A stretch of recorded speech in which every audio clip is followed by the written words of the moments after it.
Crime stories میں جو کہانی میں آپ کو سنا رہی ہوں اس کا عنوان ہے لاش، لڑکی اور گف کے گناہ گار۔ اس کے مصنف ہیں انسپکٹر احمد یار خان اور یہ اس کا چوتھا اور آخری حصہ ہے۔ دونوں ہندو چلے گئے لیکن میں خوش نہ ہوا۔ تھانے میں کوئی ان کا مخبر تھا جس نے انہیں بتا دیا تھا کہ یہ شخص سادھو نہیں سادھو بنا ہوا ہے۔ البتہ اس کی مجھے خوشی ضرور ہوئی کہ میں نے ان ہندوؤں کو گمراہ کر دیا تھا۔ میں شفاعت کو ان سے نہیں بچا رہا تھا۔ میں چاہتا یہ تھا کہ ان ہندوؤں کی عورتیں اس سادھو کے پاس جاتی رہے۔ شاید بعض حضرات میری اس حرکت کو پسند نہیں کریں گے، لیکن میں ہی جانتا ہوں کہ ہندو کس قدر کمینی قوم ہے اور مسلمانوں کو یہ کیسے کیسے گھٹیا طریقوں سے نقصان پہنچایا کرتے تھے۔ مجھے علی رضا کے ساتھ کوئی دلچسپی نہیں تھی۔ اس نے اپنے کیے کی سزا پائی تھی۔ میں اپنی دلچسپی کی خاطر معلوم کرنا چاہتا تھا کہ وہ کس حال میں ہے۔ کچھ دن پہلے اسے ہسپتال لے گئے تھے۔ میں پہلے سنا چکا ہوں کہ رحم راسن نے اس کو کس حال میں پہنچا دیا تھا۔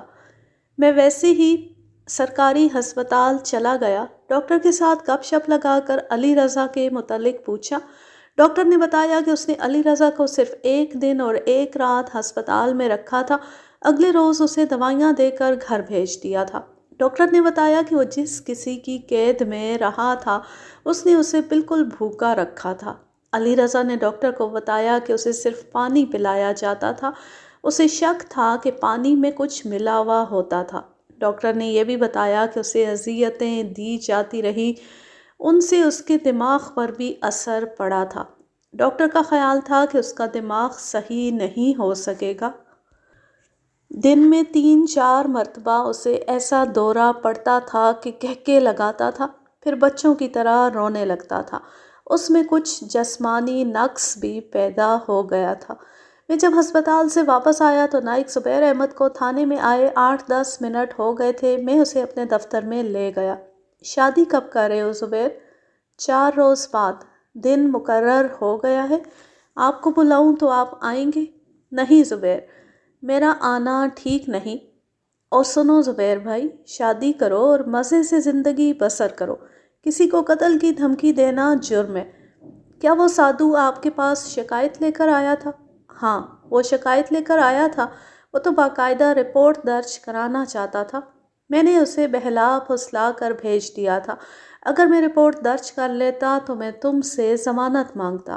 تم میرے مسلمان بھائیو، میری بات سمجھنے کی کوشش کرو۔ خدا کا شکر ادا کرو کہ تمہاری عزت بچ گئی ہے۔ اگر آپ ضمانت مانگیں گے تو بھی میں اسے قتل کر سکتا ہوں۔ میں سچی بات کہنے والا آدمی ہوں جناب۔ میں آپ کے کہنے پر عمل کرنے کی کوشش کروں گا، لیکن میرا دماغ بگڑ گیا تو سادھو کی خیر نہیں۔ آپ کیسے مسلمان ہیں؟ ایک ہندو نے ایک مسلمان لڑکی کو غیر مردوں تک پہنچا دیا تھا۔ آپ میری جگہ ہوتے تو کیا برداشت کر لیتے؟ اس کی موت میرے ہاتھوں لکھی گئی ہے۔ وہ سزا بھگت رہا ہے۔ تم نے خود ہی مجھے بتایا تھا کہ رحم راسن نے تمہیں کہا تھا کہ سادھو پر اپنی عمل کا الٹا اثر شروع ہو چکا ہے۔ میں نے اسے پوری تفصیل سے سنایا کہ سادھو کا کیا حال ہو رہا ہے۔ وہ ہوگا، اگر وہ اپنے انجام کو پہنچ گیا تو ٹھیک ہے، ورنہ میں اسے انجام تک پہنچاؤں گا۔ میں آپ کو ایک بات بتانا چاہتا ہوں۔ مجھے رحمے نے یہی باتیں بتائی تھیں، لیکن میں نے اس وقت پوری توجہ نہیں دی تھی۔ مجھے میری بہن اور ماں بتاتی ہیں کہ میری منگیتر شکوری اللہ اللہ کرتی رہتی ہے۔ پہلے بھی مذہب کی پوری پابندی کرتی تھی، اب پہلے سے بھی زیادہ کرتی ہے۔ لوگوں کی زبانیں بند نہیں کی جا سکتی۔ جس کے منہ میں جو آتا ہے وہ بکتا ہے۔ 2 آدمیوں کے ساتھ میری لڑائی بھی ہوئی ہے۔ شکوری نے مجھے 2-3 بار پیغام بھیجا ہے کہ میرے ساتھ جس نے یہ ذلیل حرکت کی ہے اسے خدا سزا دے گا۔ تم لوگوں کے گلے نہ پڑو۔ اس نے یہ بھی کہا ہے کہ میں کسی کو بد دعا نہیں دوں گی، لیکن مجھے معلوم ہے کہ خدا انہیں بخشے گا نہیں۔ علی رضا کی حالت کبھی آ کر دیکھنا۔ کل گندگی کے ڈھیر پر بیٹھا ہاتھوں سے گندگی اٹھا اٹھا کر ادھر ادھر پھینک رہا تھا۔ اس کا باپ اسے اٹھا کر گھر لے گیا۔ علی رضا انسان کو انسان نہیں سمجھا کرتا تھا۔ وہ خوبصورت عورتوں کا شکاری تھا۔ اب اس کی داڑھی بڑھی ہوئی ہے، کپڑے میلے کچیلے پہنے رکھتا ہے، کبھی ہنستا ہے کبھی روتا ہے۔ سعدو کی حالت آپ خود بتا رہے ہیں۔ میں نے نائک زبیر احمد کو ایک بار پھر کہا کہ وہ کسی سے نہ لڑے، نہ کسی کو دھمکیاں دے، لیکن میں دیکھ رہا تھا کہ وہ میری بات سمجھنے کی کوشش نہیں کر رہا تھا۔ جناب عالی، مجھے جب خیال آتا ہے کہ سعدو یہاں قریب موجود ہے تو میں اپنے آپ پر قابو نہیں رکھ سکتا، اسی لیے میں نے اسے کہا ہے کہ وہ یہاں سے چلا جائے۔ آپ اسے کہیں وہ چلا جائے۔ نائک زبیر جب جانے لگا تو اس نے اکھڑ فوجی کی طرح کہا، اسے وہاں سے اٹھا دیں، اس نے جادو چلایا ہے، میں کچھ اور چلاؤں گا۔ ممتاز کے گاؤں کا نمبردار متو کو ساتھ لے کر آ گیا۔ میں نے پہلے نمبردار کو اپنے پاس بٹھایا اور اسے کہا کہ ممتاز کی گمشدگی کے متعلق کچھ بتائے۔ لڑکی ایسی نہیں تھی۔ منور نام کا ایک آدمی ہے جسے وہ چاہتی ہے، لیکن ممتاز اور منور کو کہیں ملتے ملاتے کسی نے نہیں دیکھا تھا۔ ممتاز کی ماں اور ممتاز منور کے گھر جاتی تھی۔ منور وہی آدمی تھا جسے ممتاز چاہتی تھی اور ماں سے کہتی تھی کہ وہ منور کے سوا کسی اور کو قبول نہیں کرے گی۔ کیا یہ ہو سکتا ہے کہ ممتاز کو منور نے گھر سے نکلوایا ہو؟ میرا خیال ہے کہ منور نے اسے نہیں نکلوایا، وہ تو بیمار پڑا ہے، اب اچھا ہو گیا ہے۔ اڑتی اڑتی سنی ہے کہ ممتاز کی کہیں سے لاش ملی ہے، کیا یہ صحیح ہے؟ ہاں یہ صحیح ہے۔ مجھے ایک بات معلوم کرنی ہے۔ ممتاز منور کو چاہتی تھی اور ممتاز کی منگنی کسی اور سے کر دی گئی تھی۔ اکثر ایسے ہوتا ہے کہ دلیر لڑکیاں اپنے منگیتروں کو پیغام بھجوا دیتی ہیں کہ وہ انہیں قبول نہیں کریں گی۔ کہیں ایسا تو نہیں کہ ممتاز نے اپنے منگیتر کو ایسا ہی پیغام بھجوا دیا ہو اور منگیتر نے اسے قتل کر دیا ہو؟ میں معلوم کرنے کی کوشش کروں گا۔ آپ نے جس عورت کو بلایا ہے یہ آپ کو راز کی بہت سی باتیں بتا دے گی۔ مجھے معلوم نہیں تھا کہ آپ نے کیوں بلایا ہے۔ پہلے معلوم ہوتا تو میں کچھ معلوم کر کے آتا۔ ممتاز کے بھائی فیروز اور اقبال کیسے ہیں؟ امیر باپ کے بیٹے ہیں، ذات بھی اونچی ہے، اپنا روب داب رکھتے ہیں، کوئی اونچی بات کرے تو اس کی ہڈی پسلی ایک کر دیتے۔ صرف ماں ہے جس سے ڈرتے ہیں۔ منور کے ساتھ ممتاز کی شادی ہو سکتی تھی لیکن ماں نے نہیں ہونے دی۔ وہ تو پتہ چلا ہے کہ منور کی ذات ان لوگوں سے کمتر تھی۔ بالکل غلط ہے جی، ایک ہی ذات ہے، ایک ہی برادری ہے۔ منور کا خاندان بھی بڑی زمینداری والا خاندان ہے۔ منور اس آدمی سے زیادہ خوبصورت جوان ہے جس کے ساتھ ممتاز کی منگنی ہوئی ہے۔ تم کہتے ہو کہ ممتاز کے بھائی بڑے روب داب والے ہیں، پھر منور ان سے کس طرح بچا رہا؟ انہیں معلوم ہو گیا تھا کہ ان کی بہن منور کو چاہتی ہے اور اس سے کہیں ملتی ملاتی بھی ہوگی۔ میں اس سوال کا جواب دے سکتا ہوں۔ ممتاز کی ماں منور کو بہت چاہتی ہے، وہ اپنی بیٹی کو برا بھلا کہہ لیتی ہے، منور کے خلاف کوئی بات نہیں کرتی۔ اس نے اپنے بیٹوں سے بھی کہہ رکھا ہے کہ منور اچھا آدمی ہے، اپنی بیٹی اسے خراب کر رہی ہے۔ اس میں کوئی شک نہیں کہ منور امیر خاندان کا بیٹا ہوتے ہوئے بھی شریف لڑکا ہے۔ میں نے متو سے پوچھ کچھ زیادہ بہتر سمجھی۔ نمبردار کو باہر بھیجا اور متو کو بلا لیا۔ میرے ذہن میں یہ بات اٹک گئی تھی کہ ممتاز کی ماں نے کہا تھا کہ منور کی ذات ان سے چھوٹی ہے۔ اس عورت نے ایسا کیوں کہا تھا؟ متو اندر آئی تو اس کے چہرے پر گھبراہٹ تھی۔ میں نے اسے کہا کہ وہ مجھے جو کچھ بھی بتائے گی وہ میں کسی کو نہیں بتاؤں گا اور اسے انعام بھی دلاؤں گا۔ ایسی عورتیں گھبراہٹ کی دراصل ایکٹنگ کیا کرتی ہیں، ان کی چالاکی تک کوئی عام آدمی نہیں پہنچ سکتا۔ ایسی عورتوں کے متعلق میں کئی کہانیوں میں بہت کچھ بتا چکا ہوں۔ اس کی باتوں سے پتہ چلا کہ نمبردار کی خاص عورت ہے۔ متو کی عمر 40 سال سے کچھ کم تھی، صاف ستھرے رنگ کی اور بڑے اچھے چہرے مہرے والی عورت تھی، قد اور جسم بھی دل کو اچھا لگتا تھا۔ تم کچھ بتا سکتی ہو کہ ممتاز کس کے ساتھ گئی ہے؟ اس کا دوستانہ تو منور کے ساتھ تھا، منور کے سوا اس کا دوستانہ کسی اور کے ساتھ نہیں تھا۔ متو نے جواب دیا، منور نے اسے گھر سے نہیں نکالا، وہ بڑی اچھی سوچ سمجھ والا آدمی ہے، ممتاز چال چلن کی خراب نہیں تھی۔ منور کے ساتھ اس کی ملاقاتیں ہوتی ہوں گی کبھی کبھی، لیکن اوچھوں کی طرح نہیں۔ کبھی کھیتوں میں 2-4 منٹ کے لیے اکٹھے کھڑے ہو جاتے تھے۔ ممتاز منور کے گھر جایا کرتی تھی اور کبھی کبھی وہاں تھوڑی دیر کے لیے ان کی ملاقات ہو جاتی تھی۔ ان کی باقی ملاقاتیں میری زبانی ہوتی تھی۔ ایک دوسرے کو کیا پیغام بھیجتے تھے؟ سلام، دعا اور خیر خیریت۔ یا منور پیغام دیتا تھا کہ فلاں وقت وہ گھر میں اکیلا ہوگا۔ ممتاز کا پیغام یہ ہوتا تھا کہ وہ منگنی کو قبول نہیں کر رہی اور تم بھی کوشش کرو۔ ممتاز کے گلے میں سونے کا بنا ہوا پان کا پتا بندھا رہتا تھا۔ یہ چھوٹا سا اور بڑا خوبصورت تھا۔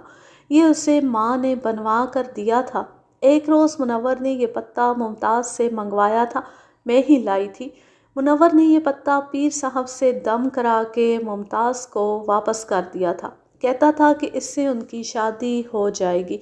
سونے کا یہ پتا میرے پاس تھا۔ یہ اس جگہ سے ملا تھا جہاں سے لاش برآمد ہوئی تھی۔ یہ مٹی میں دبا ہوا تھا۔ ہو سکتا ہے بعض حضرات سوچتے ہوں کہ لاش کی کچھ چیزیں بعد میں ملی تھیں، مثلاً شفاعت کو ایک مرغی ملی تھی۔ مجھے یہ پتا مل گیا ہے، یہ چیزیں اس وقت کیوں نہ ملی جب لاش برآمد ہوئی تھی؟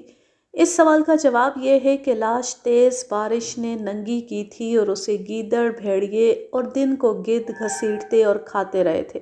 اس کی چھوٹی چھوٹی چیزیں گیلی مٹی میں دب گئی تھیں۔ لاش اٹھانے والوں پر لاش کی حالت نے خوف طاری کر دیا، جو عموماً ہوتا ہے۔ اکثر لوگ لاش کی کوئی چیز ڈھونڈنے کو لاش کی چوری سمجھتے ہیں، اس لیے کسی نے مٹی کی تلاشی لینے کی جرات ہی نہیں کی۔ میں نے سونے کا یہ پتا متو کو دکھا کر پوچھا کہ یہی تھا؟ متو کے چہرے پر حیرت آ گئی اور اس نے آہستہ آہستہ ہاتھ آگے بڑھا کر میرے ہاتھ سے پتا لے لیا اور بڑے غور سے دیکھا، پھر میرے منہ کی طرف دیکھا۔ یہ آپ کے پاس کس طرح آیا ہے؟ تمہیں یقین ہے کہ یہ ممتاز کا ہے؟ 16 آنے یقین ہے جی۔ اس کی ماں نے خاص طور پر سونار سے بنوایا تھا اور نگ ممتاز نے اپنی پسند کے لگوائے تھے۔ آپ کو کیسے ملا؟ اس کی لاش سے۔ لاش سے؟ ممتاز بدک کر آگے ہو گئی۔ کس کی لاش سے؟ ممتاز زندہ نہیں۔ متو میرے منہ کی طرف دیکھتی رہی اور اس کی آنکھوں سے آنسو بہنے لگے۔ میں چوری چھپے کی ملاقاتیں کراتی رہتی ہوں، وہ گندی ملاقاتیں ہوتی ہیں، لیکن ممتاز اور منور کی محبت گندی نہیں تھی۔ قسم ہے مجھے روزی دینے والے کی، اس لڑکی کے ساتھ مجھے ماؤں والا پیار تھا۔ لاش کہاں سے ملی تھی؟ لاش گاؤں میں کیوں نہیں آئی؟ لاش کو کوئی پہچان نہیں سکا۔ ممتاز اتنے دنوں سے غائب ہے، تم نے معلوم کرنے کی کوشش نہیں کی کہ وہ کہاں چلی گئی ہے؟ منور نے تم سے اس کی خیر خیریت پوچھی ہوگی؟ میں نے 3 مرتبہ اس کی ماں سے پوچھا تھا، تینوں بار ماں نے کہا کہ اس کا سر دکھ رہا ہے، اندر سوئی ہوئی ہے۔ منور کو میں یہی بتاتی رہی۔ تیسری بار منور کو بتایا کہ ممتاز کا سر دکھ رہا ہے اور وہ مجھے نہیں مل سکی، تو منور نے کہا کہ اس کی ماں بکواس کرتی ہے، ممتاز کو اس نے اور بھائیوں نے قید کر لیا، اب اسے زبردستی ڈولی میں بٹھا کر گھر سے نکالیں گے۔ ماں پریشان نظر نہیں آتی تھی؟ متو سوچ میں پڑ گئی اور بولی، ہاں پریشان تو نظر آتی تھی، میں سمجھتی تھی شاید اسے میرا اس کے گھر میں آنا پسند نہیں تھا۔ منور کی ذات ممتاز کی ذات سے نہیں ملتی تھی؟ کیوں نہیں ملتی تھی؟ ایک ہی ذات ہے۔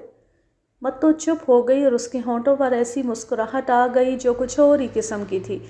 اس نے 2-4 سیکنڈ میرے منہ کی طرف دیکھا اور کہنے لگی، آپ اگر یہ پوچھنا چاہتے ہیں کہ ممتاز کا رشتہ منور کو کیوں نہ دیا گیا، تو اس کا جواب میرے سوا کوئی نہیں دے سکتا۔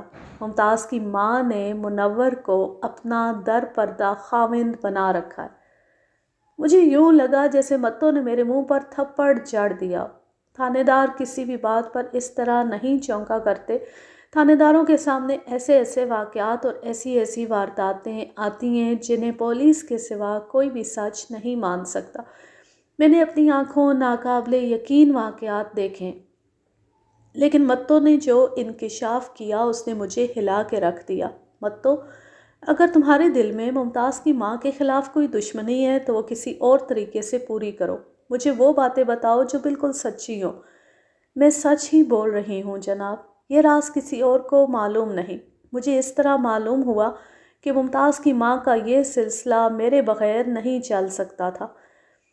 اس سے تو یہ ظاہر ہوتا ہے کہ منور بدمعاش آدمی ہے۔ میں غریب آپ کی بات کو کیسے رد کر سکتی ہوں؟ مجھ سے پوچھیں تو میں کہوں گی کہ منور پھر بھی بدمعاش نہیں۔ وہ اور کوئی بدمعاشی نہیں کرتا۔ میں آپ کو ایک اور بات بتاتی ہوں، منور نے ممتاز کی ماں سے ملنے کی کبھی بھی خواہش ظاہر نہیں کی۔ منور پر ممتاز کی ماں کا حکم چلتا ہے۔ ایسا بھی ہوا ہے کہ ممتاز کی ماں نے منور کو کسی جگہ پہنچنے کے لیے مجھے پیغام دیا۔ میں منور کے پاس گئی تو منور نے کہا کہ اسے کہنا کہ منور نہیں ملا۔ مجھے اس سے کوئی غرض نہیں تھی کہ ممتاز کی ماں اور منور کہاں اور کس طرح ملتے ہیں۔ نہ ہی میرے لیے کوئی عجوبہ تھا کہ 23-24 سال کے نوجوان کے تعلقات 40 سال کی عمر کی عورت کے ساتھ تھے۔ میرا مسئلہ یہ تھا کہ ممتاز کو قتل کس نے کیا ہے؟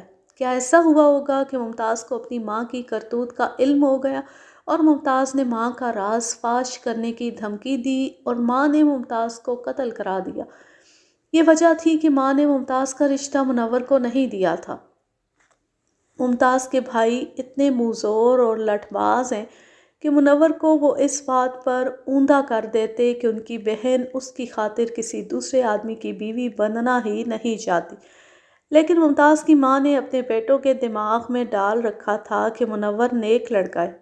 کیا یہ صحیح ہے کہ منور نے ممتاز سے کہہ دیا تھا کہ وہ اسے دل سے اتار دے؟ منور کا یہ پیغام میں ممتاز کے پاس لے گئی تھی۔ ممتاز بہت روئی تھی۔ اس نے مجھے کہا تھا کہ منور سے کہنا کہ ایک بار ملو، لیکن منور نے ملنے سے بھی انکار کر دیا تھا۔ متوں کے ساتھ میری بہت باتیں ہوئیں۔ باتوں باتوں میں اس نے بتایا کہ ممتاز نے اسے 2 بار کہا تھا کہ اس کی زندگی کے دن بہت تھوڑے رہ گئے ہیں۔ بھائیوں نے اسے کہا تھا کہ وہ اپنا دماغ درست کر لے، نہیں تو ان کے ہاتھوں ماری جائے گی۔ بڑے بھائی کے ساتھ تو اس کی بول چال بھی بند تھی۔ میں نے متوں سے کہا کہ وہ کسی کو پتہ نہ چلنے دے کہ میرے ساتھ اس کی کیا باتیں ہوئی ہیں۔ متوں کو باہر نکال کر نمبردار کو بلایا اور اسے کچھ باتیں بتائیں۔ اسے میں نے مخبری کی ڈیوٹی دی تھی۔ میں نے اسے یہ بھی کہا کہ کل صبح منور کو تھانے لے آنا، لیکن اسے اس کیس کے متعلق کچھ نہ بتانا۔ پھر میں نے متوں اور نمبردار کو جانے کی اجازت دے دی۔ تھانے کے کاموں میں مگن ہو جاؤ تو دن اور رات گزرتے دیر نہیں لگتی۔ اگلا دن طلوع ہوا تو نمبردار کے ساتھ منور آ گیا۔ مجھے پہلے معلوم ہو چکا تھا کہ اسے زہریلے محلول سے لکھا ہوا تعویذ پانی میں گھول کر پلایا گیا ہے۔ شفاعت کی جڑی بوٹیوں سے زہر کا اثر ختم ہو گیا تھا، لیکن اس کے چہرے پر کمزوری کے اثرات صاف نظر آتے تھے۔ چہرے پر بھی لاہٹ تھی۔ اس کے باوجود وہ خوبصورت جوان لگتا تھا۔ اس کی خوبصورتی میں مردانگی تھی، یعنی اس کا حسن مردانہ تھا۔ وہ اپنی گھوڑی پر آیا تھا۔ میں نے اسے اپنے پاس بٹھا لیا اور پوچھا کہ وہ اگر زیادہ کمزوری اور تھکن محسوس کر رہا ہو تو اسے چارپائی پر لٹا دو۔ میں نے اسے یہ بھی کہا کہ وہ مجھے تھانے دار نہ سمجھے۔ اس نے کہا کہ وہ بالکل ٹھیک ہے۔ ممتاز کے متعلق کچھ پتہ چلا ہے؟ میں نے اس سے پوچھا۔ کل شام پتہ چلا ہے کہ ممتاز کی لاش ملی ہے۔ میں ان کے گھر گیا تھا، وہاں باقاعدہ ماتم ہو رہا تھا۔ سنا ہے لاش دور سے ملی ہے۔ سنا ہے ممتاز تمہیں چاہتی تھی اور وہ منگنی تمہاری خاطر توڑوانا چاہتی تھی۔ آپ نے ٹھیک سنا ہے۔ تمہارے ماں باپ نے ممتاز کا رشتہ مانگا تھا۔ ماں تو میری ہے ہی نہیں۔ میرے باپ کو ایک اور گھر پسند تھا۔ میری 2 بڑی بہنیں دونوں شادی شدہ ہیں۔ انہوں نے ممتاز کی ماں سے رشتہ مانگا تھا، لیکن اس نے نہ کر دی تھی۔ ممتاز کی ماں تمہیں پسند نہیں کرتی تھی؟ پسند تو کرتی تھی، لیکن وہ چپ ہو گیا اور اس نے سر جھکا لیا۔ منور، اصل وجہ بتا دو۔ مجھے معلوم ہے وہ تمہیں رشتہ کیوں نہیں دے رہی تھی۔ ممتاز کی ماں کے ساتھ تمہارا جو تعلق تھا وہ قانون کی نظر میں جرم نہیں۔ اگر یہ جرم ہے تو میں تمہیں گرفتار نہیں کروں گا۔ میں تو یہ معلوم کرنا چاہتا ہوں کہ ممتاز کس طرح مری ہے، اس کی لاش اتنی دور کس طرح پہنچی ہے۔ اس نے وہی بیان دیا جو میں آپ کو دوسروں کی زبانی سنا چکا ہوں۔ اس نے کچھ بھی نہ چھپایا۔ ممتاز کے بھائیوں نے تم سے پوچھا تھا یا تمہیں بتایا تھا کہ ممتاز کہیں چلی گئی ہے؟ نہ جی، ممتاز کی ماں نے مجھے بعد میں بتایا تھا۔ اس سے پہلے مجھے متوں نے بتایا تھا کہ ممتاز کہیں نظر نہیں آتی اور اس کی ماں کہتی ہے کہ اس کا سر دکھ رہا ہے اور وہ اندر سوئی ہوئی ہے۔ تمہیں کوئی شک نہیں ہوا تھا؟ وہ سوچ میں پڑ گیا۔ میں اس کے چہرے سے جان گیا کہ وہ کچھ کہنا چاہتا ہے لیکن ڈرتا ہے۔ میں نے اس کی حوصلہ افزائی کی تو اس نے بات کی۔ میں ایک بات کہنا نہیں چاہتا تھا لیکن ممتاز یاد آتی ہے تو میری حالت بہت بری ہو جاتی ہے۔ میں کوئی گواہ اور کوئی ثبوت پیش نہیں کر سکتا۔ صاف بات یہ ہے کہ ممتاز کو اس کے بھائیوں نے قتل کیا ہے۔ تمہیں یہ شک کس طرح ہوا ہے؟ میں نے آپ کو بتایا ہے کہ میں نے ممتاز کو جواب دے دیا تھا۔ اس نے کہا تھا کہ ایک بار ملو۔ میں ممتاز کے بھائیوں سے نہیں ڈرا تھا۔ مجھے اچانک ایک تکلیف ہو گئی تھی۔ میں تو مرتے مرتے بچاؤں۔ میرا دوست علی رضا مجھے ایک سادھو کے پاس لے گیا۔ سادھو نے مجھے کہا تھا کہ جس لڑکی کو تم نے دل میں بٹھا رکھا ہے اسے دل سے نکال دو ورنہ مارے جاؤ گے، کیونکہ اس کا اور تمہارا ستارہ ایک دوسرے کے دشمن ہیں۔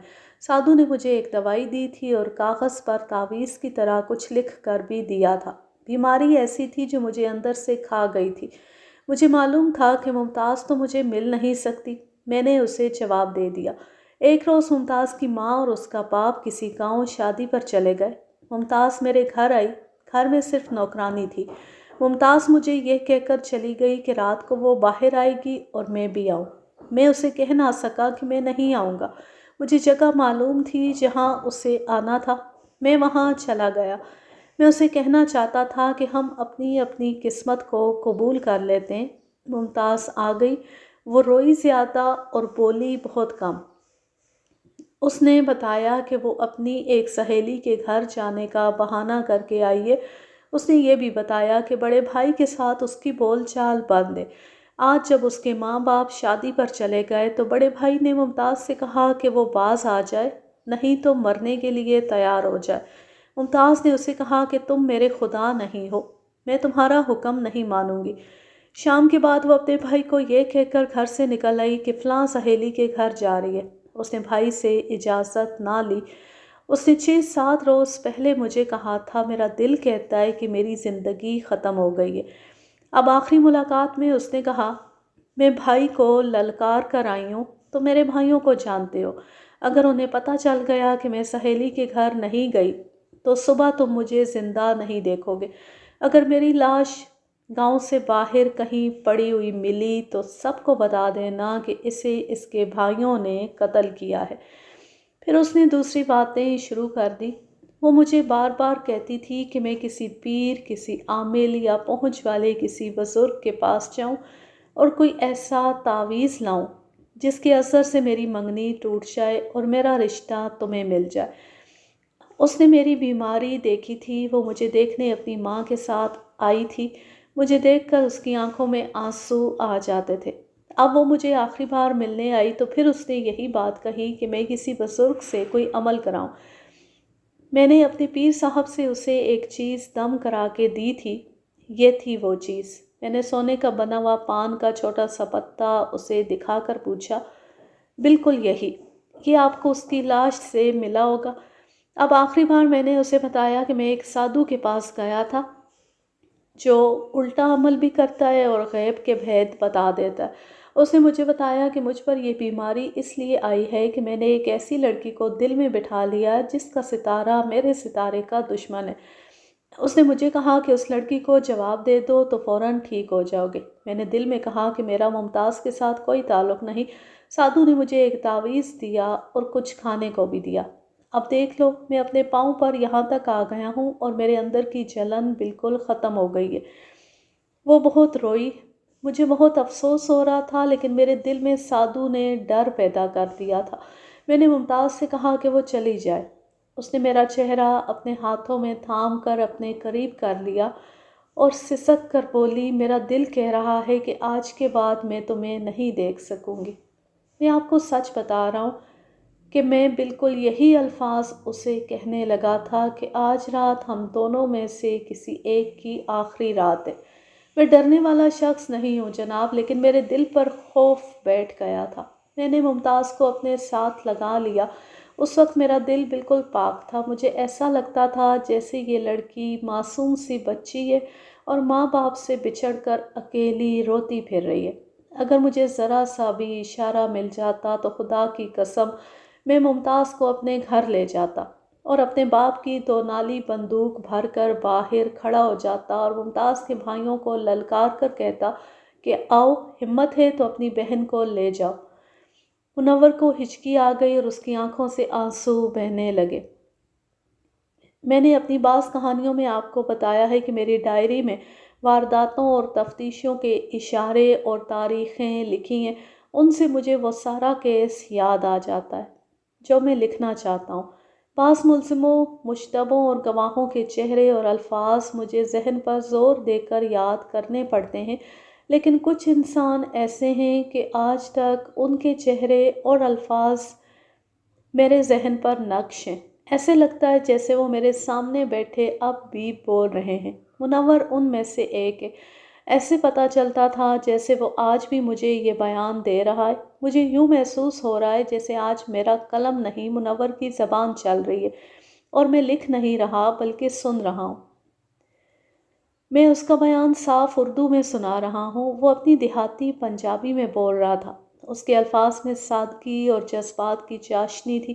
شفاعت نے اسے ممتاز سے الگ کرنے کے لیے کہا تھا کہ وہ اس لڑکی کو دل سے اتار دے جسے اس نے دل میں بٹھا رکھا ہے، کیونکہ ان کے ستارے نہیں ملتے۔ منور نے اسے سچ مان لیا تھا، مگر ممتاز کی محبت کو وہ دل سے نہیں نکال سکا تھا۔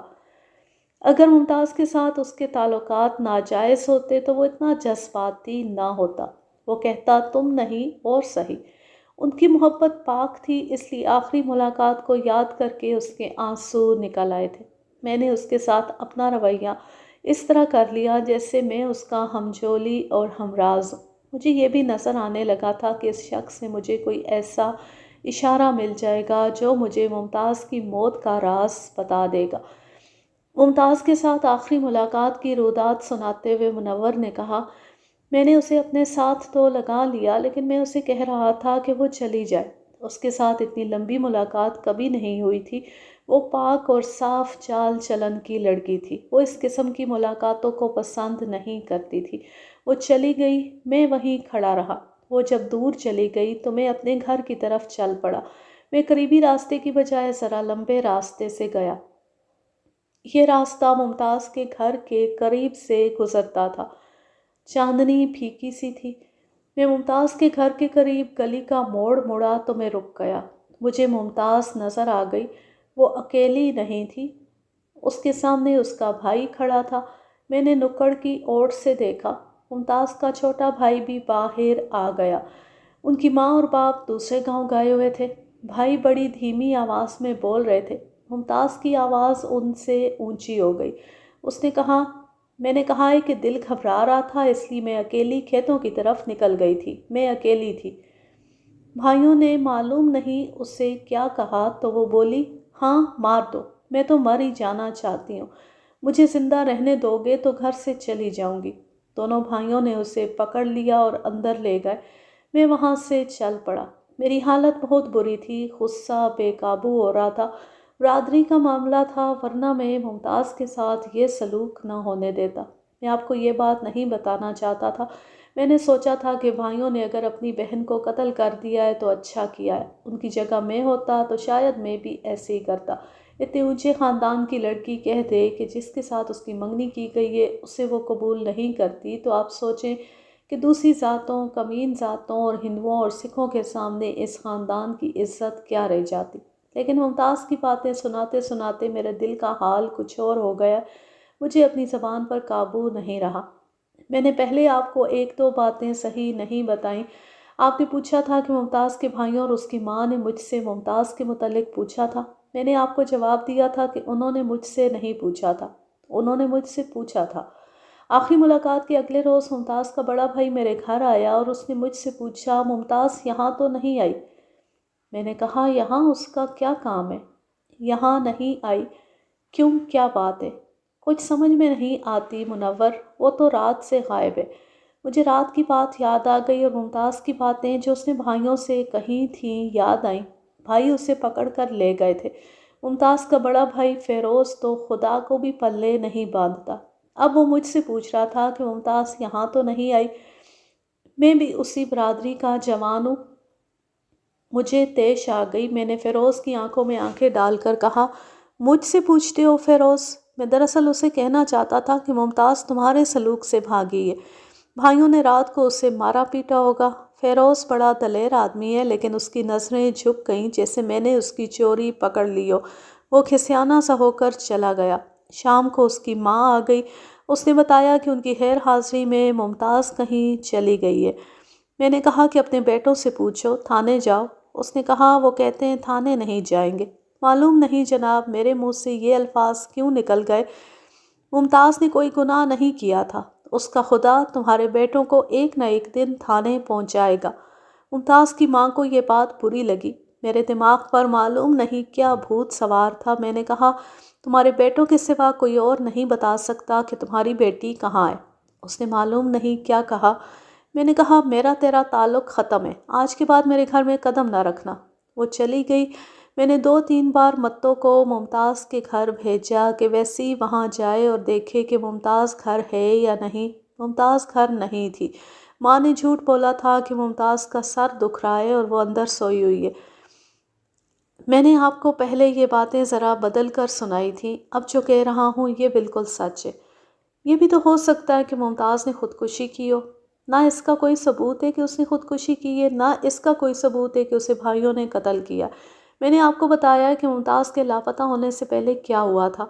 منور کے ساتھ تو بڑی لمبی باتیں ہوئی تھیں، میں اس کے ایک ایک لفظ پر غور کر رہا تھا۔ شک مجھے بھی تھا کہ ممتاز کے قاتل اس کے بھائی ہیں، لیکن میں انہیں گرفتار نہیں کر سکتا تھا کیونکہ ان کے خلاف کوئی شہادت نہیں تھی، ثبوت کوئی نہیں تھا، اور اگر میں انہیں مار پیٹ کر اقبال جرم کرا لیتا تو صرف اقبال جرم پر انہیں سزا نہیں دلائی جا سکتی تھی۔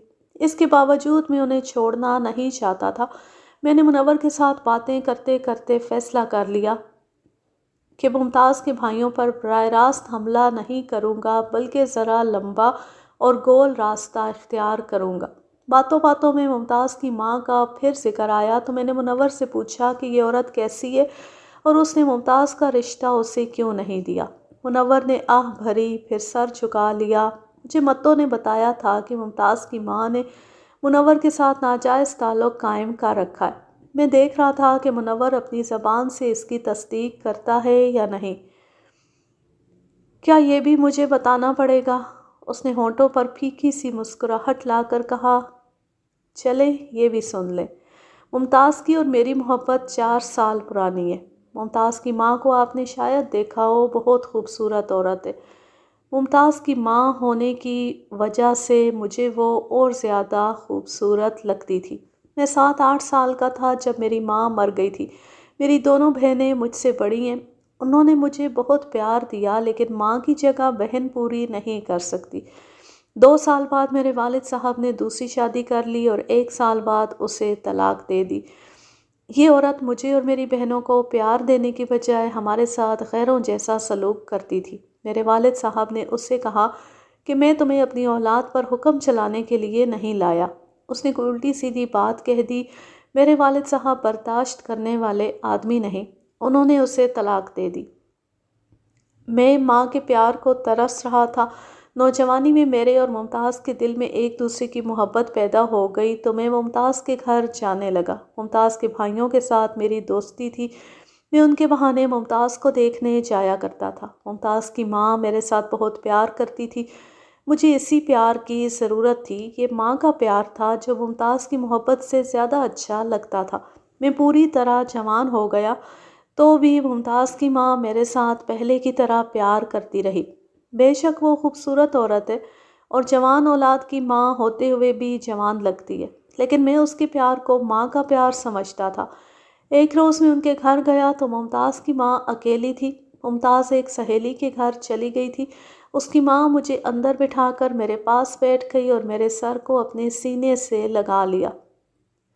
ماں کے سینے سے لگے مدت ہو گئی تھی۔ اس نے مجھ پر نشہ طاری کر دیا، لیکن وہ ماں کی سطح سے گر پڑی۔ جذبات نے ایسا جادو چلایا کہ ہم ماں بیٹا نہ رہے۔ کبھی مجھے افسوس ہوتا، کبھی خوشی ہوتی، پھر یہی سلسلہ چل پڑا، لیکن میں نے ایسی خواہش کبھی نہیں کی تھی۔ وہ مجھے بلاتی تھی۔ کرتے کرتے ممتاز کے رشتے کا وقت آ گیا۔ میں نے ممتاز کی ماں سے کہا کہ ممتاز مجھے دے دو۔ اس نے کہا کہ ممتاز کے ساتھ میرا نکاح ہو ہی نہیں سکتا۔ میں نہیں مان رہا تھا۔ میں نے کہا کہ کسی کو ہمارے اس تعلق کا علم نہیں، نکاح میں کوئی گڑبڑ نہیں ہوگی۔ اس نے کہا میں دیکھ نہیں سکوں گی کہ تم پر کسی دوسری عورت نے قبضہ کر لیا ہے، خواہ وہ میری اپنی بیٹی ہو۔ مجھے اس عورت سے نفرت ہونے لگی۔ میں نے اسے کہا کہ میرے سامنے نہ آیا کرو، لیکن وہ مجھ پر جادو کی طرح سوار ہو گئی تھی۔ میں اس سے نجات حاصل نہ کر سکا۔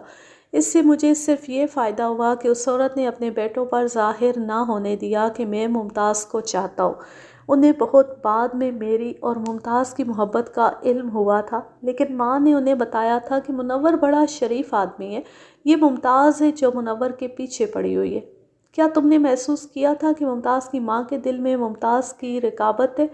محسوس کیا کیا؟ وہ تو صاف کہتی تھی کہ اس کی برداشت سے باہر ہے کہ میرے دل میں کسی اور کی محبت ہو، خواہ اس کی بیٹی ہی ہو۔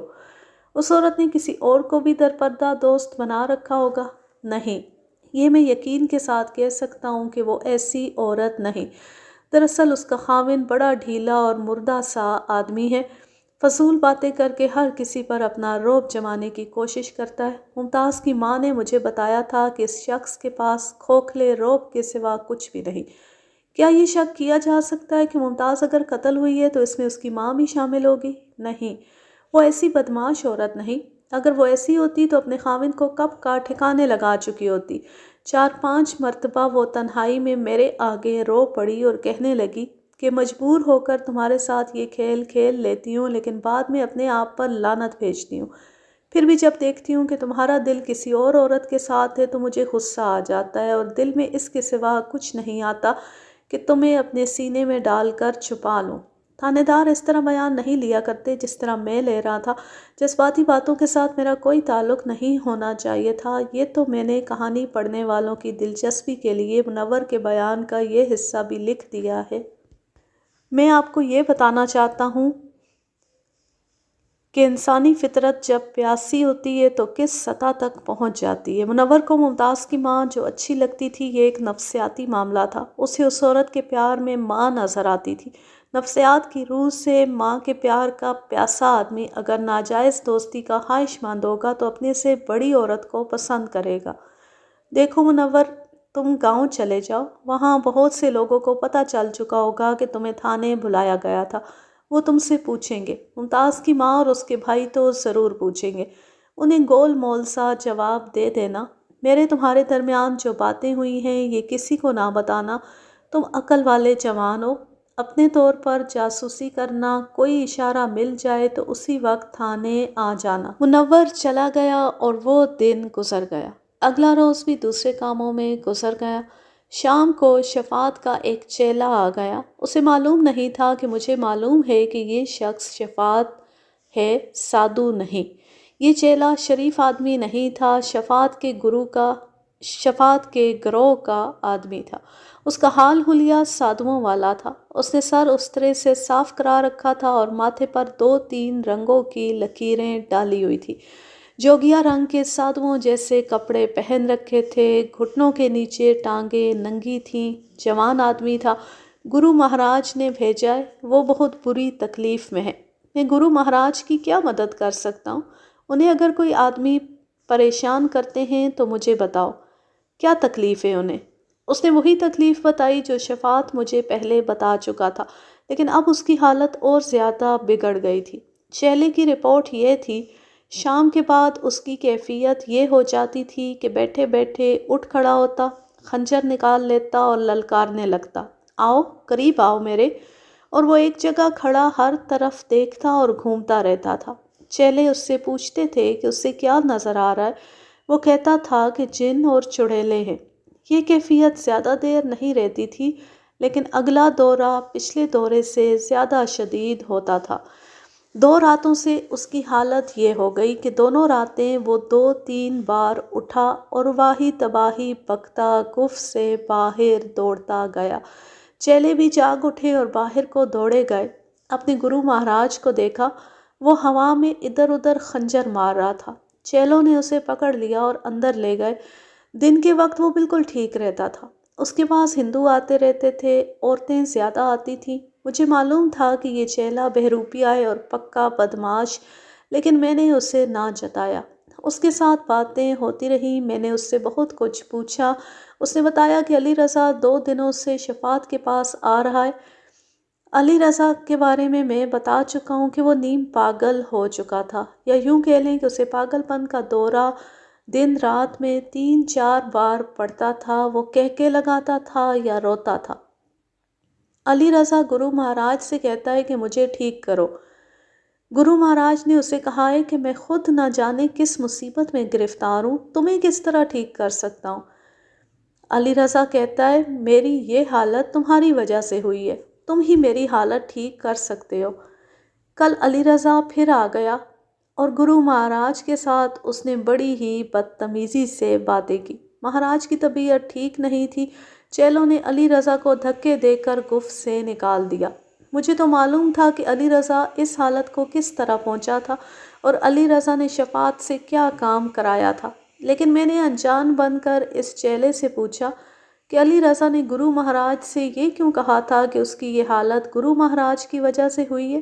مجھے تو کچھ بھی معلوم نہیں سرکار، تمہیں سب کچھ معلوم ہے، میں نے آگے ہو کر رازداری کے لہجے میں کہا، اور مجھے بھی معلوم ہے۔ اس کے چہرے پر گھبراہٹ آ گئی اور اس نے آنکھیں ادھر ادھر پھیرنی شروع کر دیں۔ مت گھبراؤ، صحیح بات بتاؤ، مہاراج نے میرے لیے کیا پیغام بھیجا ہے؟ تھانے کے احاطے سے نکل کر پھر سادھو کا چیلا بن جانا، میرے ساتھ سیدھی بات کرو۔ سرکار، اس نے پھیکی سی مسکراہٹ سے کہا، مہاراج بہت ڈرے ہوئے ہیں، وہ کہتے ہیں کہ تھانے دار حضور سے کہنا کہ مجھے تھانے میں بٹھا لو، میری جان خطرے میں ہے، میرے پاس آؤ اور میری حالت دیکھو۔ اپنے مہاراج سے کہنا کہ میں وہ علم نہیں جانتا جو تمہیں اس الٹے اثر سے نجات دلا دے۔ تھانے دار ملزموں مشتبوں کو تھانے میں بٹھایا کرتے ہیں، کسی کو پناہ نہیں دیا کرتے۔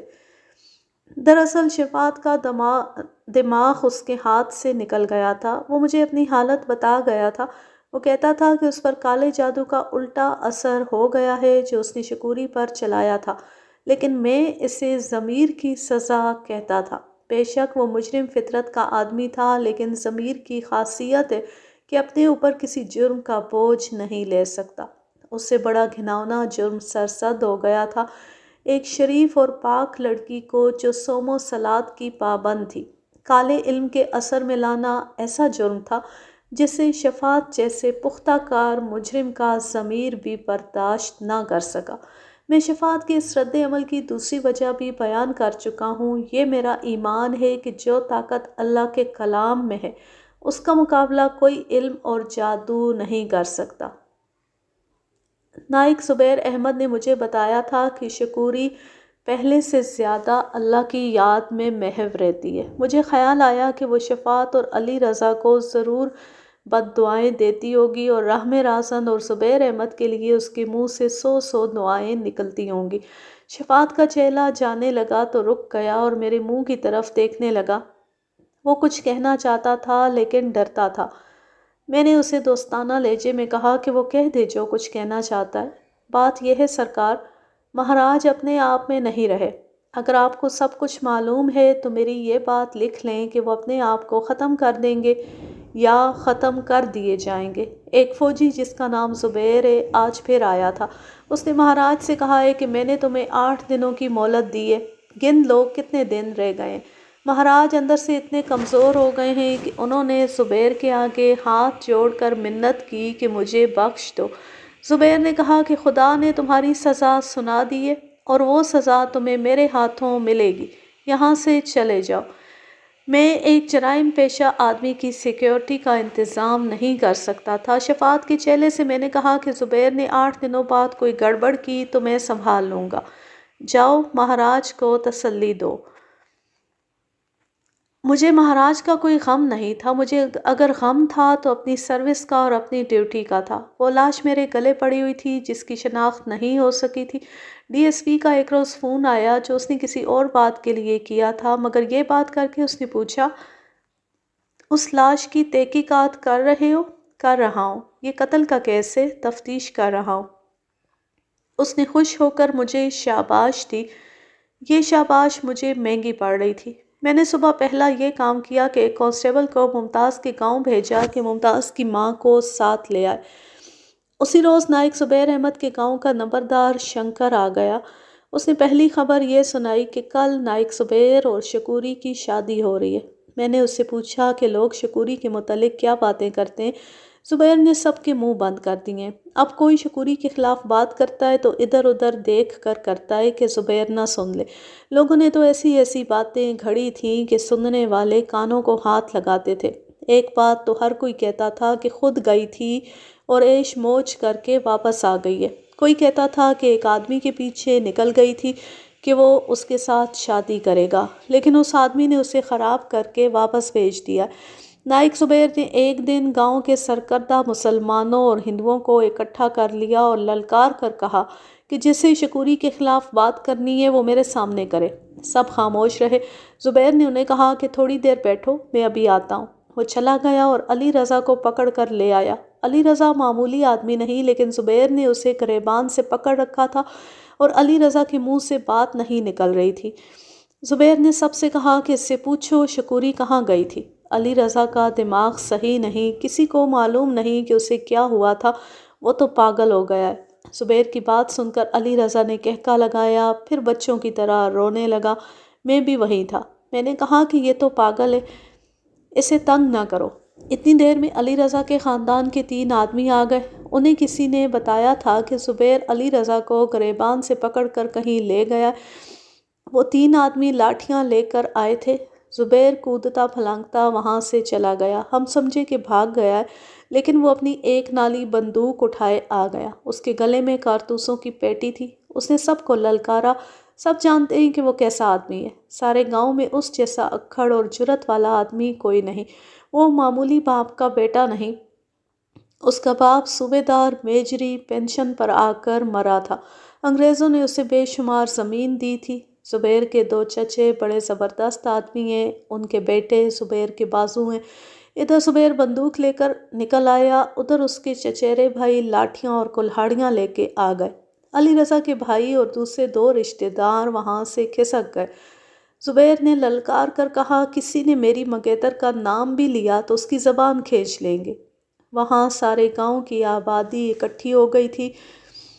زبیر نے ہمارے سوامی جی شفاعت کے خلاف بولنا شروع کر دیا۔ اس نے ایسے ایسے الفاظ کہے کہ ہندوؤں تم تو ہو ہی بے غیرت۔ وہ جسے تم گرو، سادھو مہاراج، سوامی اور نہ جانے کیا کیا کہتے ہو، مسلمان نوسر باز ہے، وہ چور اور ڈاکو ہے اور ہمیں رازن کا اور بدماشوں کا دوست ہے، اور تم اپنی بیٹیوں اور جوان عورتوں کو اس کے پاس بھیجتے ہو۔ میں ڈر گیا کہ اب ہندو مسلم فساد ہوا کہ ہوا۔ میں نے فوراً ایک آدمی سے کہہ دیا کہ ہندوؤں اور مسلمانوں کی لڑائی شروع ہو گئی تو تم میری گھوڑی پر فوراً تھانے اطلاع کر دینا۔ لیکن ہندوؤں نے عقل سے کام لیا۔ میں نے زبیر کو گلے لگا کر ٹھنڈا کیا اور اسے اس کے گھر لے گیا۔ رات کو سرکردہ ہندوؤں نے مندر میں بیٹھ کر سر جوڑے، میں بھی گیا تھا۔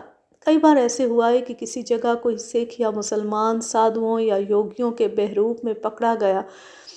ہم نے زبیر کی بات پر غصہ کرنے کی بجائے اس پر غور کیا کہ کسی طرح معلوم کرو کہ یہ سادھو جسے ہم سوامی کہتے ہیں کوئی بہروپیہ تو نہیں۔ آپ کے تھانے سے خبر اڑی کہ یہ سادھو مشکوک ہے۔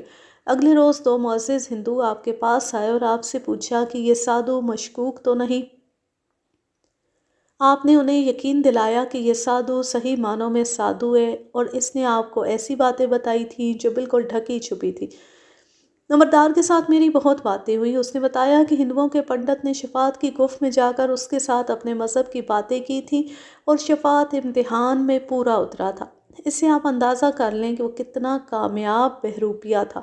نمبردار نے زبیر کے متعلق یہ رائے دی کہ وہ ہٹ کا پکا ہے اور وہ جو کہتا ہے وہ کر کے ہی رہتا ہے۔ مجھے یاد نہیں آ رہا تھا کہ مجھ سے کب بھول ہو گئی کہ میں نے زبیر کو بتا دیا کہ یہ سادھو جرائم پیشہ مسلمان ہے۔ میں تو اس سے راز رکھنا چاہتا تھا۔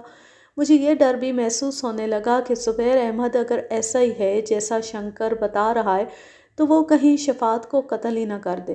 نمبردار تھانے میں آتے رہتے تھے، یہ ان کی ڈیوٹی تھی۔ شنکر بھی ایسی ہی چکر میں آیا تھا۔ کچھ سرکاری باتیں ہوئیں اور وہ چلا گیا۔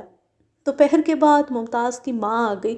اس کے ساتھ اس کا خاوند اور 2 بیٹے تھے۔ وہ سب میرے پاس آ گئے۔ سب سے پہلے ممتاز کے باپ نے مجھ سے پوچھا کہ میں نے انہیں کیوں بلایا ہے۔ اس شخص کے اس شخص کے متعلق میں سن چکا تھا کہ ڈھیلا اور کھوکھلا آدمی ہے۔ میں نے اسے کہا کہ میں نے انہیں نہیں بلایا، میں نے صرف اس عورت کو بلایا ہے جو لاپتہ لڑکی کی ماں ہے۔ ہم دونوں اس کے بیٹے ہیں، آپ کو معلوم ہی ہے۔ بڑے بیٹے فیروز نے کہا، آپ جو کچھ پوچھنا چاہتے وہ ہم سے پوچھ لیں، ہم آپ کو سب کچھ بتا گئے تھے۔ چھوٹے بیٹے اقبال نے کہا، اب اور کیا پوچھنا ہے آپ کو؟ مجھے جو کچھ پوچھنا ہے وہ میں تمہاری ماں سے پوچھوں گا۔ اگر تم لوگ اپنی بہن کی گمشدگی کی رپورٹ اپنے تھانے میں دے دیتے تو آج اس تھانے کے چکروں سے محفوظ رہتے۔ مجھے پوری تحقیقات کرنے کا حکم ملا ہے۔ تمہاری بہن قتل ہوئی ہے، تم تینوں باہر نکل جاؤ اور اس عورت کو یہیں رہنے دو، یہ گاؤں نہیں تھانہ ہے۔ وہ باہر نکل گئے۔ میں نے کانسٹیبل کو بلا کر کہا کہ ان تینوں کو یہاں سے دور لے جاؤ، برآمدے سے بھی باہر لے جاؤ۔ میں آپ کو پہلے ہی بتا دیتا ہوں کہ میں جسمانی ایذا رسانی کا قائل نہ تھا، میرا طریقہ تفتیش کچھ اور تھا۔ ان لوگوں کو میں کسی اور اذیت میں مبتلا کرنا چاہتا تھا، وہ اس طرح کہ انہیں بار بار تھانے بلانا تھا۔ یہ تو ہو ہی نہیں سکتا تھا کہ میں انہیں پہلی بار کہتا کہ تم نے اپنی بہن کو قتل کیا ہے اور وہ یہ کہہ دیتے کہ ہاں ہم نے اپنی بہن کو قتل کیا ہے۔ یہ بھی تو ممکن تھا کہ انہوں نے بہن کو قتل نہ کیا ہو۔ اگر قتل ہی کیا تھا تو یہ ایسا قتل تھا جس میں ملزموں کا کوئی سراغ نہیں ملا کرتا۔ میرے اس طریقے کی پہلی کڑی یہ تھی کہ ان کی ماں کو بلایا تھا اور وہ میرے سامنے بیٹھی تھی۔ میں نے اپنا رویہ اور انداز تھانے داروں جیسا کر لیا تھا۔ بیٹی کا کچھ پتہ چلا؟ نہ جی، آپ کہتے ہیں کہ اس کی لاش ملی ہے، اس نے مغموم سے لہجے میں کہا۔ میں کس طرح یقین کر لوں کہ تمہیں معلوم نہ ہو کہ تمہاری بیٹی کس کے ساتھ گئی تھی؟ مجھے کچھ پتہ نہیں، میں اتنا ہی جانتی تھی کہ وہ منور کو چاہتی تھی۔ تم نے کہا تھا کہ منور کی ذات تمہاری ذات سے کمتر ہے، تم نے یہ جھوٹ کیوں بولا تھا؟ جھوٹ تو نہیں۔ کیا منور تمہاری ذات اور تمہاری برادری کا آدمی نہیں؟ تم سمجھتی ہو کہ گاؤں میں اور کوئی انسان نہیں جو مجھے سچ اور جھوٹ الگ الگ کر کے بتا سکے؟ تمہارا جھوٹ تمہیں پھنسائے گا۔ اب بولو، منور کی ذات کیا ہے؟ اس نے منور کی صحیح ذات بتا دی، یہی اس کی اپنی ذات تھی۔ پھر کہنے لگی، آپ نے منور کو بلایا تھا، معلوم ہوتا ہے وہ آپ کو الٹی سیدھی باتیں بتا گیا ہے۔ وہ جھوٹا آدمی ہے، اس کی کسی بات کو سچ نہ ماننا۔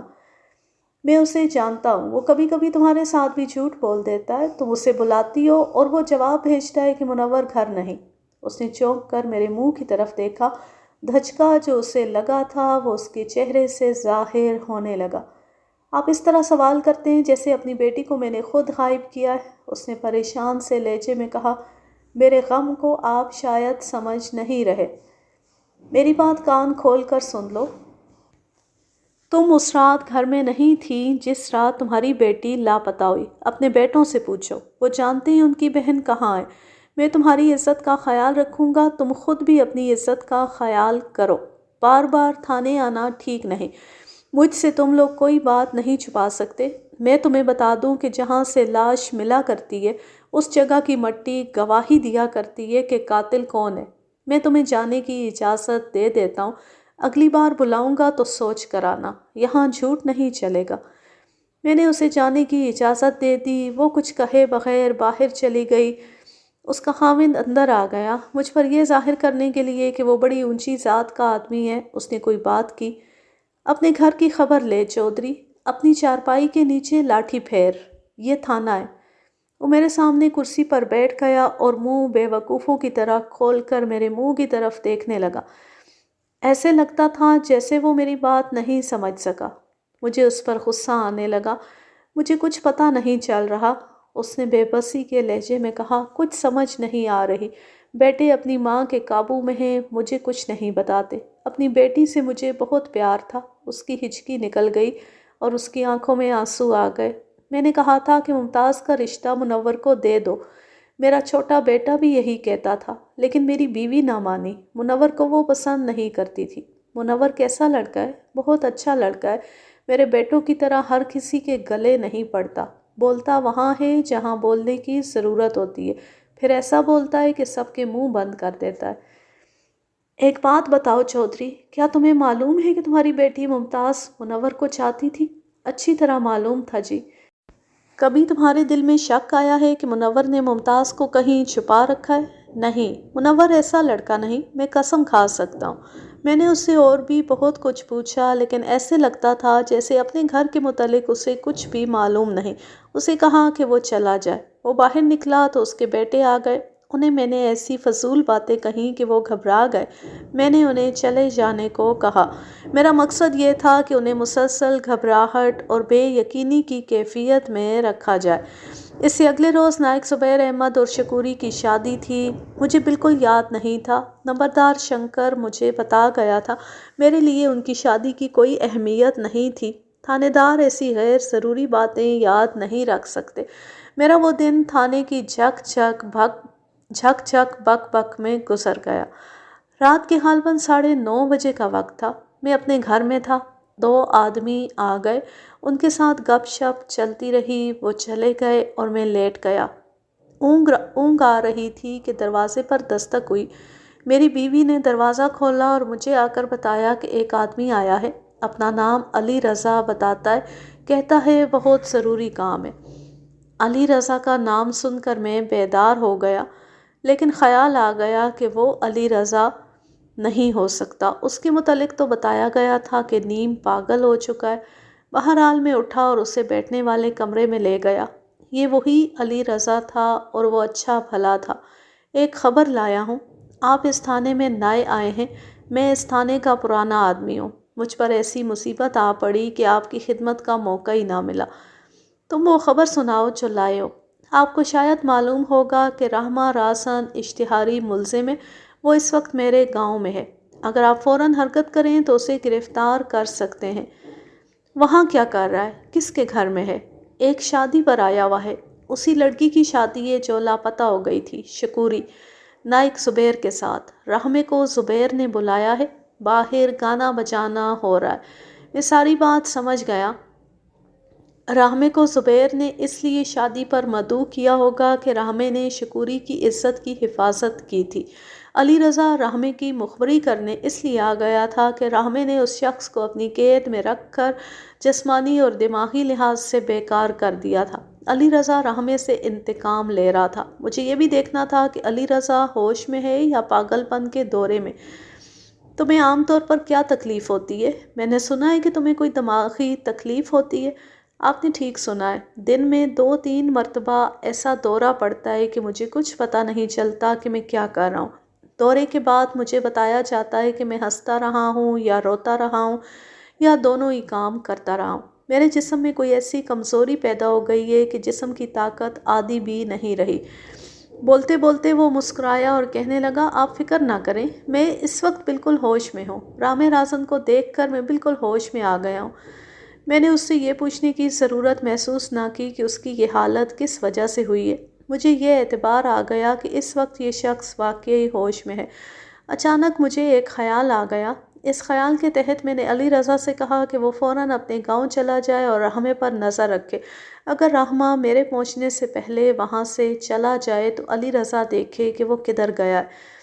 علی رضا جانے کے لیے اٹھا اور بولا، میں نے نمبردار شنکر کے ساتھ بات کی تھی۔ اس نے کہا تھا کہ تم فوراً تھانے پہنچو اور ملک صاحب سے کہو کہ دیر نہ کریں، شکار ہاتھ سے نکل جائے گا۔ علی رضا گھوڑی پر آیا تھا۔ وہ باہر نکلا اور مجھے گھوڑی کے سرپٹ دوڑنے کی آواز سنائی دی۔ ایک مسلمان کانسٹیبل میرے گھر کے چھوٹے موٹے کام کیا کرتا تھا۔ میں نے اسے ایک الگ کمرہ دے رکھا تھا جہاں وہ رات کو سویا کرتا تھا۔ میں اس کے کمرے میں گیا، اسے گہری نیند سے اٹھایا۔ اس نے چادر باندھ رکھی تھی اور کرتا پہنا ہوا تھا۔ یہی کپڑے پہنے رکھو، سر پر دیہاتیوں کی طرح پگڑی لپیٹ لو اور فوراً نمبردار شنکر کے گاؤں پہنچو۔ وہاں ایک شادی ہو رہی ہے، ناچ گانا بھی ہو رہا ہے۔ رحمہ راسن وہاں موجود ہے۔ تم نے اسے کبھی دیکھا تو نہیں؟ نہ جی، میں نے صرف سنا ہے، اسے دیکھا کبھی نہیں۔ تم نے اس فوجی کو تو دیکھا ہے نا جس کا نام زبیر ہے؟ وہ تھانے میں بھی آتا رہا ہے۔ ہاں جی، اسے تو بہت اچھی طرح جانتا ہوں۔ تم بہت تیز چلو اور اس گاؤں پہنچو، لیکن وہاں تمہیں کوئی ایسا آدمی نہ دیکھ سکے جو تمہیں پہچانتا ہو۔ زبیر کی شادی ہو رہی ہے۔ پگڑی کا پلو منہ پر کر لینا اور کسی سے کہنا کہ زبیر کو بھیجو، بڑا ضروری کام ہے۔ زبیر جب آ جائے تو اسے الگ اندھیرے میں لے جانا اور اسے کہنا کہ مجھے ملک صاحب نے بھیجا ہے۔ انہوں نے کہا ہے کہ رحمے کو وہاں سے نکالو، مخبری ہو گئی ہے، اور رحمے سے کہو کہ گاؤں کے قبرستان کی طرف آ جائے۔ دل میں کوئی شک نہ رکھے، میں اس کے ساتھ 2 باتیں کروں گا اور اسے نکال کر گاؤں پر چھاپا ماروں گا۔ میں نے اس کانسٹیبل کو خاصی زیادہ باتیں سمجھائی تھیں، آپ کو بہت تھوڑی سنا رہا ہوں۔ اس کانسٹیبل پر مجھے پورا اعتماد تھا۔ میں اس کا افسر تو تھا ہی، لیکن افسری ماتحتی سے ہٹ کر وہ معلوم نہیں کیوں میرا مرید بن گیا تھا۔ میرے اشارے پر وہ گاؤں کی طرف روانہ ہو گیا۔ میں وردی پہن کر تھانے گیا، ایک ہیڈ کانسٹیبل اور 8 کانسٹیبلوں کو گاؤں پر چھاپا مارنے کے لیے تیار کیا۔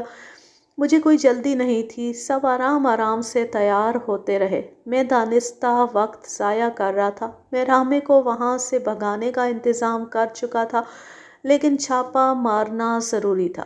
اگر میں چھاپا نہ مارتا تو علی رضا اور ہندو نمبردار سرکردہ ہندوؤں کو بتا کر میرے خلاف شکایت اوپر پہنچا سکتے تھے کہ میں نے اطلاع ملنے کے باوجود چھاپا نہ مارا۔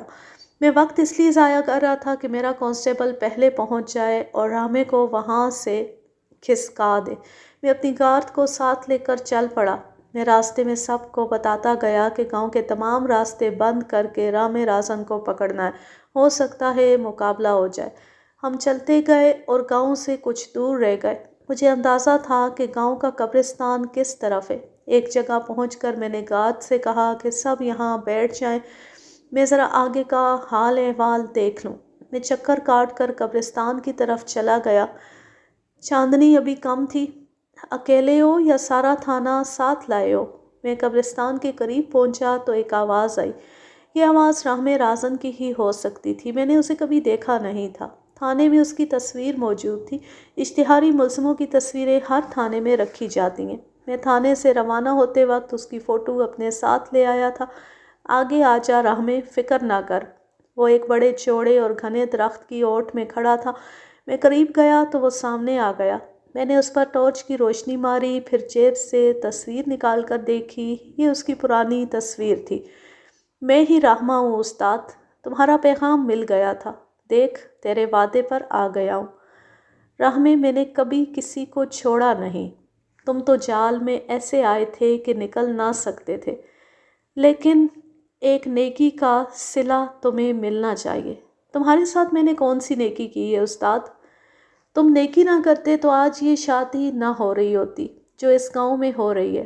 تم نے ایک نیک اور پاک لڑکی کو پاک ہی واپس کر دیا تھا۔ وہ میری کچھ نہیں لگتی رامے۔ تم ڈاکو اور رازن ہو کر ہاتھ آیا ہوا اتنا خوبصورت مال امانت سمجھ کر واپس کر سکتے ہو، تو میں تھانے دار ہو کر اس سے زیادہ اچھا کام کر سکتا ہوں۔ تیری مہربانی استاد۔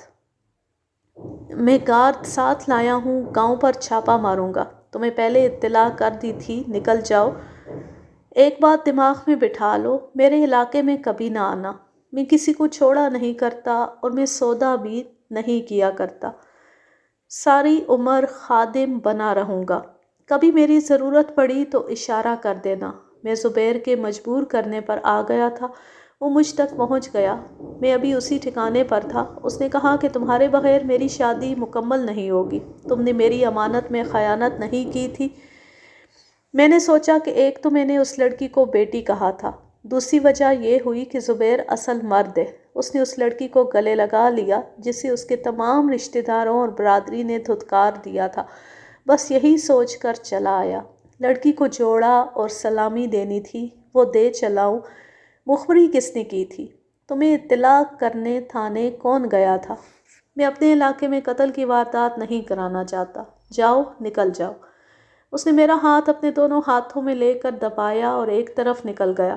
میں کوئی رائے نہیں دوں گا کہ میں نے اچھا کیا تھا یا برا، رائے آپ خود قائم کر لیں۔ اس وقت میں نے جو محسوس کیا تھا اس کے مطابق فیصلہ کر دیا۔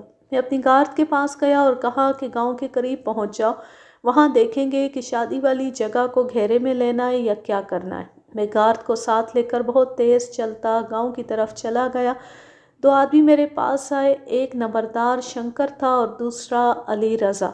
وہ تو نکل گیا ہے حضور، قبرستان کی طرف آیا تھا۔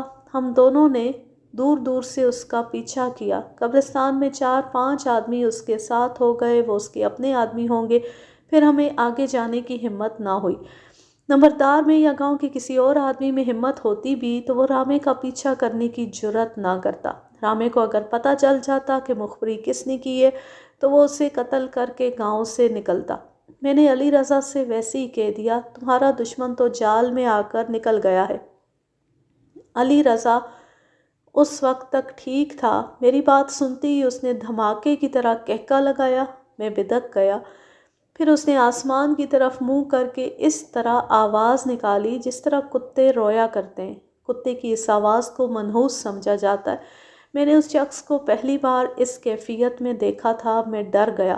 اسے یہ دورہ شاید اس صدمے سے پڑا تھا کہ اس کا دشمن صاف بچ کر نکل گیا تھا۔ 2-3 آدمی آ گئے جو اسے پکڑ کر اس کے گھر لے گئے۔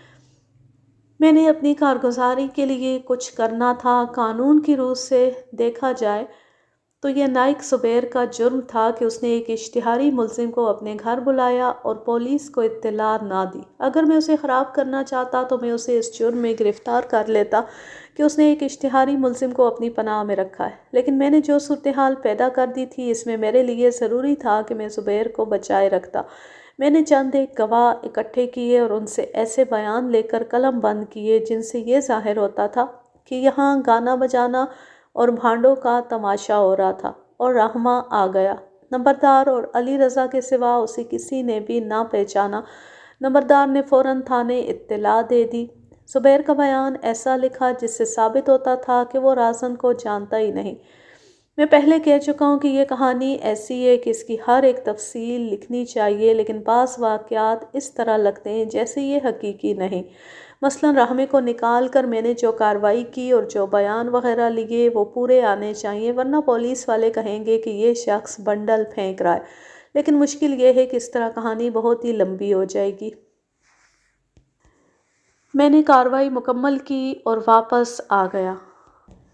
2 روز اور گزرے تو میں نے ممتاز کی ماں کو پھر بلایا۔ پہلے کی طرح اس کا خاوند اور بیٹے بھی ساتھ آ گئے۔ میں چونکہ انہیں پریشان کرنا چاہتا تھا اس لیے انہیں باہر بٹھائے رکھا۔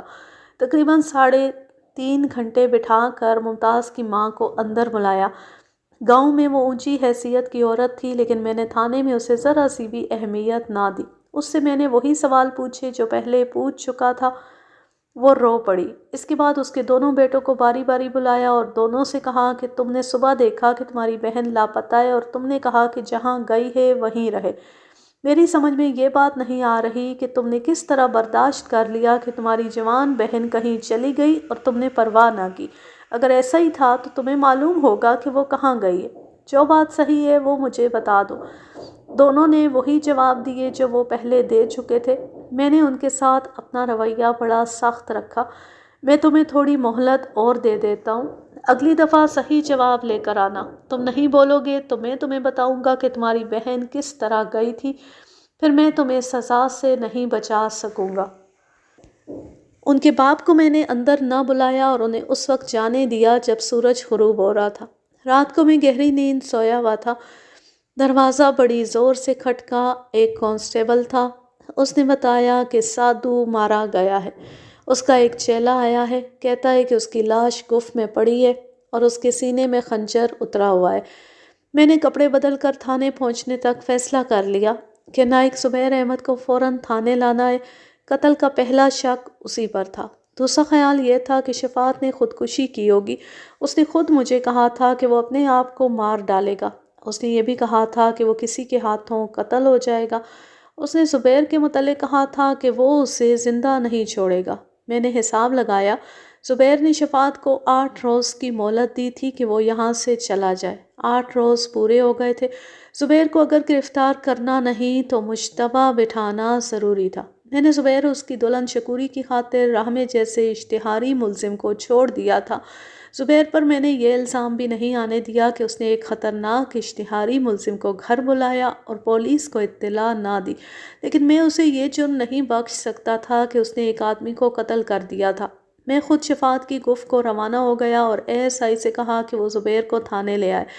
تھانے اس کا وہی چیلا آیا تھا جو پہلے بھی میرے پاس آ چکا تھا۔ میں راستے میں اس سے سنتا گیا کہ اس کا سادھو مہاراج کس طرح مرا ہے۔ اس واردات کی تفتیش میں مجھے بہت محتاط ہونا تھا کیونکہ یہ ہندوؤں کا معاملہ تھا۔ ان کا مقدس سادھو مارا گیا تھا۔ چیلے نے بتایا کہ وہ سوئے ہوئے تھے۔ شفاعت کے پاس ایک ہندو عورت آئی ہوئی تھی۔ شور سا اٹھا جس سے اس چیلے اور دو اور چیلوں کی جاگ کھل گئی۔ دیکھا شفاعت کے بستر کے قریب لالٹین جل رہی تھی۔ شفاعت بستر پر نہیں تھا۔ باہر سے کسی کی آواز سنائی دی اور ہائے ہائے بھی سنائی دی۔ چیلے باہر کو دوڑے۔ شفاعت اپنے سینے پر ہاتھ رکھے ہوئے گف کے اندر آ رہا تھا۔ وہ کچھ آگے کو جھکا ہوا تھا۔ باہر کسی کے دوڑنے کی آوازیں سنائی دے رہی تھی۔ چاندنی اتنی صاف نہیں تھی کہ اچھی طرح نظر آتا۔ چیلوں نے یقین سے کہا کہ ایک آدمی دوڑا جا رہا تھا۔ ایک چیلے نے کہا شاید دو آدمی تھے۔ گف میں آ کر دیکھا شفاعت اوندے منہ اپنے بستر پر پڑا تھا اور خون ہی خون تھا۔ اسے سیدھا کیا تو اس کے سینے میں خنجر دستے تک اترا ہوا تھا۔ اس وقت وہ زندہ تھا۔ اس سے پوچھا کہ اسے کون مار گیا ہے؟ اس نے ہاتھ سے کچھ اشارہ کیا جو کسی کے پلے نہ پڑا۔ فوراً بعد اس نے آخری سانس لیا اور مر گیا۔ چیلوں نے بتایا کہ خنجر مقتول کا اپنا تھا۔ اسے جب جن بھوت نظر آتے تھے تو وہ یہی خنجر ہوا میں مارتا تھا۔ مجھے چونکہ معلوم تھا کہ یہ جو سادھو بنے ہوئے ہوتے ہیں سب جرائم پیش ہیں، اس لیے میں نے فیصلہ کر لیا کہ ان سب کو مشتبوں میں رکھوں گا۔ میرا یہ خیال کہ شفاعت نے خودکشی کی یہ اس طرح رد ہو جاتا تھا کہ چیلوں نے ایک یا دو آدمیوں کو بھاگتے دیکھا تھا۔ وہ بتاتے تھے کہ ایک ہندو عورت بھی وہاں موجود تھی۔ چیلوں کو معلوم نہیں تھا کہ وہ کس وقت چلی گئی تھی۔ یہ امکان بھی تھا کہ اس عورت کے بھائی یا اس کا خاوند کسی آدمی کو ساتھ لے کر آ گیا، اپنی عورت کو لے گئے اور شفاعت کو قتل کر گئے۔ اس علاقے کی زمین کھروں کے لیے موزوں تھی۔ میرے ساتھ جو کانسٹیبل جا رہے تھے ان میں سے ایک کو میں نے کہا کہ وہ کھوجی کو جگا لائے۔ دیہاتی علاقے کی وارداتوں کی تفتیش میں کھوجی بہت مدد کیا کرتے تھے۔ اسی کانسٹیبل سے کہا کہ وہ نمبردار شنکر کو گف کی طرف بھیج دے۔ گف میں جا کے دیکھا شفاعت پیٹھ کے بل پڑا تھا۔ اس کے ایک ہاتھ نے ابھی تک خنجر کے دستے کو پکڑ رکھا تھا۔ خنجر دستے تک اس جگہ اترا ہوا تھا جہاں پسلیاں ختم ہوتی ہیں اور معدہ شروع ہوتا ہے۔ میں نے اس کے جسم کو دیکھا۔ خنجر کا ایک زخم پیٹ کے ناف کے دائیں طرف تھا، دوسرا بائیں طرف سینے میں اور تیسرے وار میں قاتل خنجر مقتول کے پیٹ میں چھوڑ گیا تھا۔ 3 زخم بتاتے تھے کہ شفاعت نے خودکشی نہیں کی۔ خودکشی کی صورت میں خنجر اس کے پیٹ یا سینے میں اترا ہوا ہوتا، 3 زخم نہ ہوتے۔ یہ واردات قتل کی ہی تھی۔ میں نے چیلوں سے پوچھا کہ وہ فوجی یعنی نائک زبیر احمد دن کو یہاں آیا تھا؟ انہوں نے بتایا کہ نہیں آیا تھا۔ شنکر نمبردار کو کانسٹیبل نے بتا دیا تھا کہ سادھو قتل ہو گیا ہے۔ شنکر نے عقل سے کام لیا کہ وہ چارپائی اور 4-5 آدمیوں کو ساتھ لے آیا۔ اس نے یہ بھی بتایا کہ ASI زبیر کو تھانے لے گیا۔ میں نے وہ کارروائی مکمل کی جو اس قسم کی وارداتوں میں کی جاتی ہے۔ شنکر سے کہا کہ وہ لاش چارپائی پر رکھوائے اور اس کے 4 آدمی لاش ہسپتال لے جائیں۔ لاش پوسٹ مارٹم کے لیے جا رہی تھی۔ پوسٹ مارٹم قصبے کے سرکاری ہسپتال میں ہونا تھا۔ کھوجی ابھی نہیں آیا تھا۔ میں نے چیلوں کے بیان لینے شروع کر دیے۔ میں نے ہر ایک کو الگ بٹھا کر بیان لیا، ان پر جرح بھی کی۔ میں اس شک پر پوچھ گچھ کر رہا تھا کہ یہ تینوں چیلے دراصل جرائم پیشہ ہیں، اس لیے یہ ممکن ہے کہ ان کی آپس میں کسی وجہ سے دشمنی پیدا ہو گئی ہو اور انہوں نے مل کر شفاعت کو قتل کر دیا۔ میں نے سب سے پہلے اس چیلے کو الگ کر کے اپنے پاس گف سے باہر زمین پر بٹھا لیا جو تھانے رپورٹ دینے آیا تھا۔ 2-4 روز پہلے بھی یہ شخص میرے پاس آیا تھا۔ میں نے اس پر ظاہر نہیں ہونے دیا تھا کہ میں شفاعت کی اور اس کی اصلیت سے واقف ہوں۔ اب بھی وہ میرے آگے سادھو بنا ہوا تھا۔ تمہارا اصل نام کیا ہے؟ اس نے اپنا کوئی ہندوانہ نام بتایا۔ میں اصل نام پوچھ رہا ہوں۔ جس طرح تمہارے گرو مہاراج کا نام شفاعت علی تھا، اسی طرح تمہارا اصل نام کچھ اور ہے۔ میں جانتا ہوں تم کون لوگ ہو۔ تم جب پہلی بار میرے پاس تھانے میں آئے تھے میں اسی وقت تمہاری اصلیت کا علم رکھتا تھا۔ میرے اس احسان کو نہ بھولو کہ میں نے تم لوگوں پر پردہ ڈال رکھا ہے۔ میرے ساتھ دوستوں کی طرح بات کرو۔ اس نے اپنا اصل نام بتایا جو مجھے یاد نہیں رہا، وہ بھی مسلمان تھا۔ میں نے اسے کہا کہ شفاعت کے قتل کا واقعہ بالکل صحیح سنا دو۔ اس نے ایک تو شفاعت کی وہی ذہنی کیفیت سنائی جو وہ مجھے پہلے بھی سنا چکا تھا، پھر اس نے سنایا کہ شفاعت کس طرح قتل ہوا ہے۔ یہ بھی میں آپ کو سنا چکا ہوں۔ شفاعت کو اب وہ استاد کہتا تھا۔ رات کو ہم شور سے جاگے تو استاد گفت میں باہر سے آ رہا تھا۔ میں تو یہی سمجھا کہ استاد نے خود ہی اپنے سینے میں خنجر مار لیا ہے، لیکن 1 یا 2 آدمیوں کو بھاگتے دیکھا تو مجھے خیال آیا کہ استاد کو کوئی مار گیا ہے۔ استاد کے پاس ایک ہندو عورت آئی تھی، میں اسے آنکھیں بند کر کے بھی پہچان سکتا ہوں۔ مجھے یہ بھی معلوم ہے کہ وہ جوانی میں بیوہ ہو گئی ہے۔ آپ کو معلوم ہے کہ ہندو عورت نوعمری میں بیوہ ہو جائے تو بھی اس کی دوسری شادی نہیں ہو سکتی۔ آپ کو یہ بھی معلوم ہوگا کہ جوانی میں بیوہ ہو جانے والی ہندو عورتیں اپنی تسکین کے لیے کیا کیا کرتی ہیں۔ انہیں مندر میں، آشرم میں اور ہم جیسے سادھوؤں کے پاس جانے سے کوئی نہیں روکتا۔ آپ جانتے ہوں گے کہ پنڈت وغیرہ انہیں کس راستے پر چلا لیتے ہیں۔ یہ عورت 1 مہینے سے استاد کے پاس شکتی اور شانتی کے لیے آ رہی تھی۔ اچھی خوبصورت عورت ہے، عمر 25-26 سال ہے۔ پہلے پہل وہ سچے دل سے روحانی سکون کے لیے آتی تھی۔ استاد نے اس پر اپنا اثر ڈال لیا۔ پہلے دن کو کبھی کبھی آتی تھی۔ استاد نے اسے ایک روز کہا کہ رات کو آئے، وہ آ گئی۔ استاد نے اسے جسمانی سکون دے دیا۔ آج رات وہ دوسری بار آئی تھی۔ یقیناً وہ گھر والوں سے چوری آتی ہوگی۔ اس کا مطلب یہ تھا کہ دن کے وقت وہ گرو یا سوامی مہاراج کے پاس آتی اور رات کو اس کا گرو شفاعت بن جاتا تھا۔ وہ شفاعت کے جال میں آ گئی تھی۔ اسے کسی نہ کسی کے جال میں آنا ہی تھا۔ ہندو خاوند کے مر جانے کی سزا اس کی بیوہ کو دیتے ہیں۔ بیوہ جو ابھی جوانی کے عروج کو بھی نہ پہنچی ہو، وہ انتقامی جذبے کے تحت تسکین کا درپردہ انتظام کر لیتی ہے۔ میرے پوچھنے پر اس چیلے نے بتایا کہ اسے معلوم نہیں کہ وہ کون سے گاؤں سے آتی ہے۔ وہ کہتا تھا کہ 1-2 نمبردار شنکر کا گاؤں ہے اور اس سے 1.25 میل دور ایک اور چھوٹا سا گاؤں ہے۔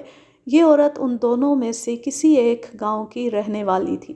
اس شخص کو میں نے بڑی اچھی طرح کھنگال لیا، اس پر مجھے کوئی شک نہ ہوا۔ باقی 2 چیلوں کے بھی بیان لیے، انہوں نے بھی وہی کچھ کہا جو میں ایک سے سن چکا تھا۔ یہ اس عورت کو پہچانتے تھے، یہ نہیں جانتے تھے کہ وہ کون سے گاؤں سے آتی تھی۔ معلوم ہوتا تھا کہ ان دونوں کو شفاعت نے نوکر بنا کر رکھا ہوا تھا۔ پہلا چیلا شفاعت کا دست راست تھا۔ میں نے شنکر نمبردار سے پوچھا کہ اس کے گاؤں میں کوئی جوان ہندو بیوہ ہے، عمر 25-26 سال ہونی چاہیے۔ اس نے بتایا کہ 2 ہیں، لیکن دونوں کی عمریں 30 سال سے خاصی زیادہ ہیں۔ میں نے کہا کہ وہ بیوہ خوبصورت ہے، رنگ گورا ہے۔ شنکر نے بتایا کہ ان دونوں کو خوبصورت نہیں کہا جا سکتا۔ پھر ایک کام کرو، کسی سیانے آدمی کو پشمالی دوسرے گاؤں بھیجو، وہاں وہ کسی اور کام کے بہانے جائے اور معلوم کرے کہ اس گاؤں میں کوئی جوان بیوہ ہے، وہ کون ہے۔ لاش کو پوسٹ مارٹم کے لیے بھجواتے، بیان لیتے اور دیگر کاروائیاں کرتے صبح ہو گئی۔ کھوجی کو آئے 2 گھنٹے گزر گئے تھے۔ سورج طلوع ہوتے ہی اس نے کھرے ڈھونڈنے کا کام شروع کر دیا۔ اس کے ساتھ ہی قریبی گاؤں کے ہندوؤں نے دھاوا بول دیا۔ انہیں صبح صبح پتہ چلا تھا کہ ان کا سادھو قتل ہو گیا ہے۔ کھوجی کو کھرے مل گئے تھے اور اس نے مجھے 2 راستے بتا کر کہا کہ ادھر سے کوئی آدمی نہ گزرے ورنہ کھرے مٹ جائیں گے۔ میں نے 2 کانسٹیبلوں اور شنکر نمبردار کے 2-3 آدمیوں کو مختلف جگہوں پر بھیج دیا کہ وہ ادھر سے کسی کو گزرنے نہ دیں۔ کوئی 1 گھنٹہ گزرا ہوگا کہ قصبے کے 5-6 ہندو آ گئے۔ ان میں وہ 2 ہندو بھی تھے جو ایک بار میرے پاس تھانے میں یہ شکایت لے کر آئے تھے کہ میں نے ان کے سادھو کو پکڑ لیا ہے، اور وہ دوسری بار مجھ سے معلوم کرنے آئے تھے کہ یہ سادھو مسلمان تو نہیں۔ اب وہ سادھو کے قتل کی خبر سن کر آئے تھے۔ انہوں نے میرے ساتھ ایسے انداز سے بات کی جیسے مجھ سے جواب طلبی کر رہے ہوں۔ میں نے انہیں کہا کہ وہاں سے دور چلے جائیں اور میرے کام میں دخل نہ دیں۔ وہ پرے تو چلے گئے، لیکن ایسے لگتا تھا جیسے میرے سر پر سوار ہو گئے ہوں۔ میں نے ان کی طرف ذرا سی بھی توجہ نہ دی۔ 2-2.5 گھنٹوں بعد کھوجی میرے پاس آیا اور مجھے اپنے ساتھ لے گیا۔ اس نے مجھے کھرے دکھائے۔ ایک کھرا زنانہ پاؤں کا تھا۔ اس نے سلیپر پہن رکھے تھے۔ اس زمانے میں چمڑے کے سلیپر ہوا کرتے تھے۔ یہ کھرے گف کی طرف آ رہے تھے۔ کھوجی نے بتایا کہ ان کھروں کی چال عام ہے، عورت اطمینان سے چلتی آ رہی ہے۔ گف سے 10-12 قدم دور لے جا کر کھوجی نے یہی کھرے مجھے دکھائے۔ قدموں کے درمیان فاصلہ زیادہ تھا۔ کھوجی نے کہا کہ عورت دوڑتی جا رہی ہے۔ وہ واپسی کے کھرے تھے، یعنی عورت چلتی ہوئی کف کی طرف آئی اور دوڑتی ہوئی واپس گئی۔ یہ کھرا کچھ دور تک گیا۔ آگے چھوٹا سا کھڑ تھا جو بمشکل 1 فٹ چوڑا اور 8-9 انچ گہرا ہوگا۔ اس کے قریب سلیپر کا ایک پاؤں پڑا تھا۔ معاملہ صاف تھا۔ دوڑتے دوڑتے اس عورت کا پاؤں اس کھڈے میں آ گیا اور سلیپر کا ایک پاؤں اتر گیا۔ وہ ڈری اور گھبرائی ہوئی تھی۔ وہ سلیپر پہننے کے لیے نہ رکی۔ آگے کھرے اس طرح تھے کہ ایک ننگے پاؤں کا اور دوسرا سلیپر کا تھا۔ تھوڑا آگے جا کر دونوں کھرے ننگے پاؤں کے ہو گئے تھے۔ عورت نے سلیپر اتار کر شاید ہاتھ میں لے لیا تھا۔ یہ کھرے آگے جا کر ختم ہو گئے۔ زمین پتھریلی تھی اور آگے برساتی نالا تھا جس میں تھوڑا تھوڑا پانی تھا۔ کھرے ندی تک لے گئے۔ نالے کے پار پشمالی گاؤں تھا۔ میں جان گیا کہ عورت اس گاؤں میں گئی ہے۔ کھوجی مجھے ایک اور طرف لے گیا۔ وہاں 2 مردانہ کھرے تھے جو ایک اور طرف سے برساتی نالے تک چلے گئے تھے۔ کھوجی مجھے گف کے اوپر لے گیا۔ ایک گھاٹی اترتی تھی۔ یہی کھرے گھاٹی سے اتر رہے تھے۔ بات صاف تھی، یہ 2 آدمی تھے جو گھاٹی سے اتر کر گف میں آئے اور شفاعت کو قتل کر کے برساتی نالے کی طرف بھاگ گئے۔ عورت شفاعت کے پاس تھی۔ وہ ان آدمیوں کو دیکھ کر اپنے گاؤں کو بھاگ گئی۔ بعض کھرے اتنے صاف تھے کہ میں نے ہیڈ کانسٹیبل سے کہا کہ ان کے مولڈ تیار کرانے کا انتظام کرے۔ نمبردار شنکر نے جس آدمی کو پشمالی گاؤں بھیجا تھا وہ آ گیا۔ اس نے بتایا کہ کشوری نام کی ایک عورت جس کی عمر 25-26 سال ہے، عرصہ 2 سال سے بیوہ ہے اور وہ گورے رنگ کی خوبصورت عورت ہے۔ میں نے وقت ضائع نہ کیا۔ شنکر نمبردار، ایک معزز ہندو، شفاعت کے ایک چیلے اور کھوجی کو ساتھ لے کر پشمالی کی طرف چل پڑا۔ برساتی نالے سے پار گئے تو ایک جگہ کھوجی نے عورت کا کھرا دیکھ لیا۔ آگے گھنی گھاس تھی۔ گاؤں سامنے نظر آ رہا تھا۔ آگے کھرا نہ ملا۔ ملنے کی توقع بھی نہیں تھی۔ دیہات کے لوگ بہت سویرے جاگ اٹھتے ہیں۔ مویشیوں کو بھی گھروں سے نکال دیتے تھے۔ یہ کھروں کو مٹا دیتے تھے۔ یہ چھوٹا سا گاؤں تھا۔ ہمیں دیکھ کر گاؤں کے لوگ اکٹھے ہو گئے۔ میں نے انہیں کہا کہ کشوری کا گھر کون سا ہے؟ انہوں نے گھر دکھا دیا۔ میں اپنی پارٹی کے ساتھ اس گھر کے دروازے پر جا کھڑا ہوا۔ ایک بوڑھا ہندو باہر آیا تو مجھے دیکھ کر اس کا رنگ پیلا پڑ گیا۔ میں نے اسے کہا کہ میں کشوری کو دیکھنا چاہتا ہوں۔ اس ہندو کے منہ سے بات نہیں نکل رہی تھی۔ شنکر نے مجھے دھیمی آواز میں کہا کہ اندر چلے چلو۔ میں نے اس آدمی سے پوچھا کہ کشوری کون ہے؟ اس نے ڈری ہوئی سرگوشی میں بتایا کہ کشوری اس کی بیٹی ہے۔ میں اندر چلا گیا اور کشوری کے باپ سے کہا کہ کشوری کو سامنے لائے۔ وہ کمرے میں گیا اور ایک خوبصورت لڑکی کو اس طرح ساتھ لایا جیسے اسے گھسیٹ رہا ہو۔ میری تسلی اور دلاسے پر لڑکی مجھ تک پہنچی۔ وہ تو نوجوان لڑکی لگتی تھی۔ میں نے اسے کہا کہ وہ اپنے سلیپر مجھے دکھائے۔ وہ خوفزدگی کی حالت میں میرے منہ کی طرف دیکھتی رہی۔ صحن میں کچھ جگہ دھول والی تھی۔ میں کشوری کو بازو سے پکڑ کر وہاں لے گیا اور واپس لے آیا۔ وہ اس وقت ننگے پاؤں تھی۔ میرے کہے بغیر کھوجی وہاں گیا اور اس نے کشوری کا کھرا دیکھ کر مجھے سر کے اشارے سے بتایا کہ یہ وہی کھرا ہے۔ دیکھو لالا جی، اپنی بیٹی کے سلیپر کا ایک پاؤں میرے حوالے کر دو ورنہ میں سارے گھر کی تلاشی لوں گا۔ ظاہر تھا کہ کشوری رات کو چوری چوری گھر سے نکلی اور شفاعت تک پہنچی تھی۔ اس کے باپ کے لیے بڑی اذیت ناک صورتحال پیدا ہو گئی تھی۔ کشوری کی ماں بھی آ گئی تھی۔ وہ کبھی میرے آگے ہاتھ جوڑتی، کبھی کشوری کو کوسنے لگتی۔ وہاں جو منظر بن گیا تھا وہ میں پوری طرح بیان نہیں کر رہا۔ میرے ڈرانے دھمکانے سے کشوری نے سلیپر کا دوسرا پاؤں لا کر میرے آگے رکھ دیا۔ میں نے سلیپر کا وہ پاؤں جو وہ راستے میں پھینک آئی تھی کانسٹیبل سے لے کر سب کو دکھایا۔ دونوں پاؤں اکٹھے رکھ دیے۔ دونوں پاؤں ایک جیسے تھے۔ یہ ایک ہی جوڑے کے پاؤں تھے۔ میں نے کشوری کو سب سے الگ کر لیا۔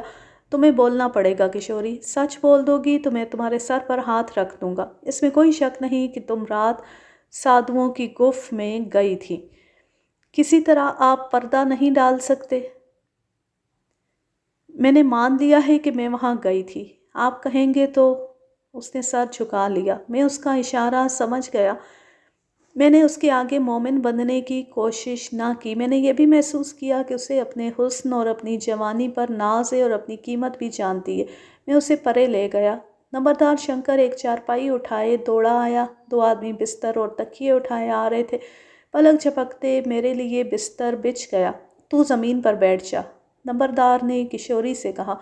میری بات دھیان سے سننا کشوری۔ جب سب پرے چلے گئے تو میں نے اسے کہا، سادھو قتل ہو گیا ہے۔ تم جب تک نہیں بتاؤ گی کہ وہ کس طرح قتل ہوا ہے میں تم پر پردہ نہیں ڈال سکوں گا۔ میں وہاں گئی تھی، سادھو مہاراج کے چیلے سو گئے تو سادھو مہاراج نے بستر پر ہاتھ مار کر مجھے اشارہ کیا۔ میں ان کے قریب ہوئی تھی کہ دو آدمی اندر آئے۔ مہاراج نے اپنے تکیے کے نیچے سے خنجر نکالا اور اٹھ کھڑے ہوئے اور انہوں نے خنجر والا بازو اتنی زور سے گھمانا شروع کر دیا جیسے وہ ان دونوں آدمیوں کو چیر ڈالیں گے۔ مہاراج نے کئی بار کہا، آج تم انسانوں کے روپ میں آئے ہو، آج تمہیں نہیں چھوڑوں گا۔ وہ دونوں آدمی پیچھے ہٹتے ہٹتے کف سے نکل گئے۔ مہاراج تو جیسے پاگل ہو گئے تھے۔ وہ بڑی تیزی سے خنجر گھماتے ان کے پیچھے گئے۔ ایک آدمی کی آواز سنائی دی، ختم کر دو اس سالے کو۔ میں گف سے دوڑتی نکلی اور وہاں سے بھاگ گئی۔ اس سے زیادہ میں کچھ نہیں جانتی۔ ان آدمیوں کے ہاتھ میں کوئی ہتھیار تھا، چاقو، چھری، خنجر، کلہاڑی۔ کلہاڑی ہوتی تو نظر آ جاتی۔ میں نے ان کے ہاتھوں میں کوئی ہتھیار نہیں دیکھا۔ اگر وہ دونوں آدمی تمہارے سامنے کھڑے کیے جائیں تو تم انہیں پہچان لو گی؟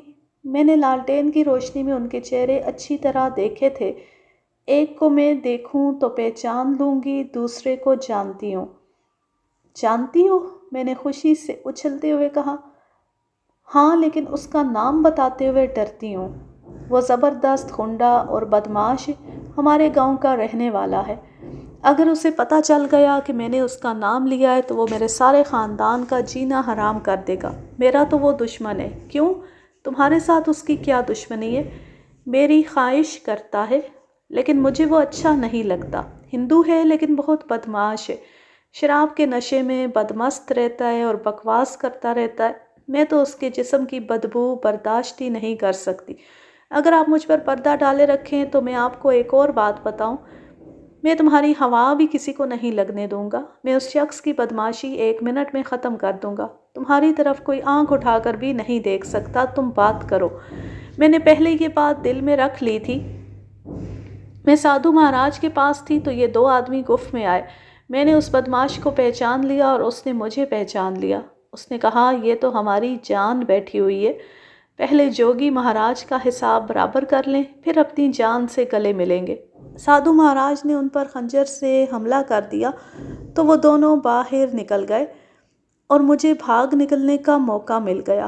اس کا نام گوپال داس ہے اور داسا کہلاتا ہے۔ میں نے شنکر نمبردار کو بلایا اور اس سے پوچھا کہ وہ داسا کو جانتا ہے۔ اس نے کہا کہ اسے تو سارا علاقہ جانتا ہے۔ شنکر کو اس کا گھر بھی معلوم تھا۔ میں نے کشوری کے باپ کو کہا کہ کشوری یہیں رہے گی اور وہ گھبرائے نہیں، ڈرنے والی کوئی بات نہیں۔ میں نے شنکر نمبردار اور 2 کانسٹیبلوں کو ساتھ لیا اور شنکر کی رہنمائی میں داسا کے دروازے پر جا پہنچا۔ دروازہ کھلا تھا۔ معمولی سا دیہاتی طرز کا مکان تھا۔ میں دستک دیے بغیر اندر چلا گیا۔ صحن میں 2 عورتیں تھیں، ایک ادھیڑ عمر اور ایک جوان۔ ان سے پوچھا، داسا کہاں ہے؟ وہ چپ رہیں۔ وہ بہت ڈر گئی تھیں۔ جوان عورت نے کمرے کی طرف دیکھا۔ میں اندر چلا گیا۔ چارپائی پر ایک آدمی بڑی گہری نیند سویا ہوا تھا۔ شنکر نے مجھے بتایا کہ یہ ہے داسا۔ میں نے اس کے سر کو جھنجھوڑا۔ اس نے اوں ہوں کہہ کر کروٹ بدل لی۔ شنکر اور ایک کانسٹیبل اسے جھنجھوڑنے لگے۔ کیا مصیبت آ گئی ہے؟ اس نے اٹھتے ہوئے غصے سے کہا، کیا ہے؟ اس نے میری طرف دیکھا تو اس کے منہ سے اوہ نکل گیا۔ وہ بڑی تیزی سے اٹھ کھڑا ہوا۔ میں نے اس کے کپڑے دیکھے، بالکل صاف تھے۔ داسے دوست، رات والے کپڑے دے دو۔ کون سے کپڑے؟ میں نے اس کی جوتی دیکھی جو چارپائی کے ساتھ پڑی تھی اور کھوجی کی طرف دیکھا۔ اس نے داسا کی جوتی اٹھا کر اس کے تلوے دیکھے، پھر میری طرف دیکھ کر اس نے ہلکا سا اشارہ کیا۔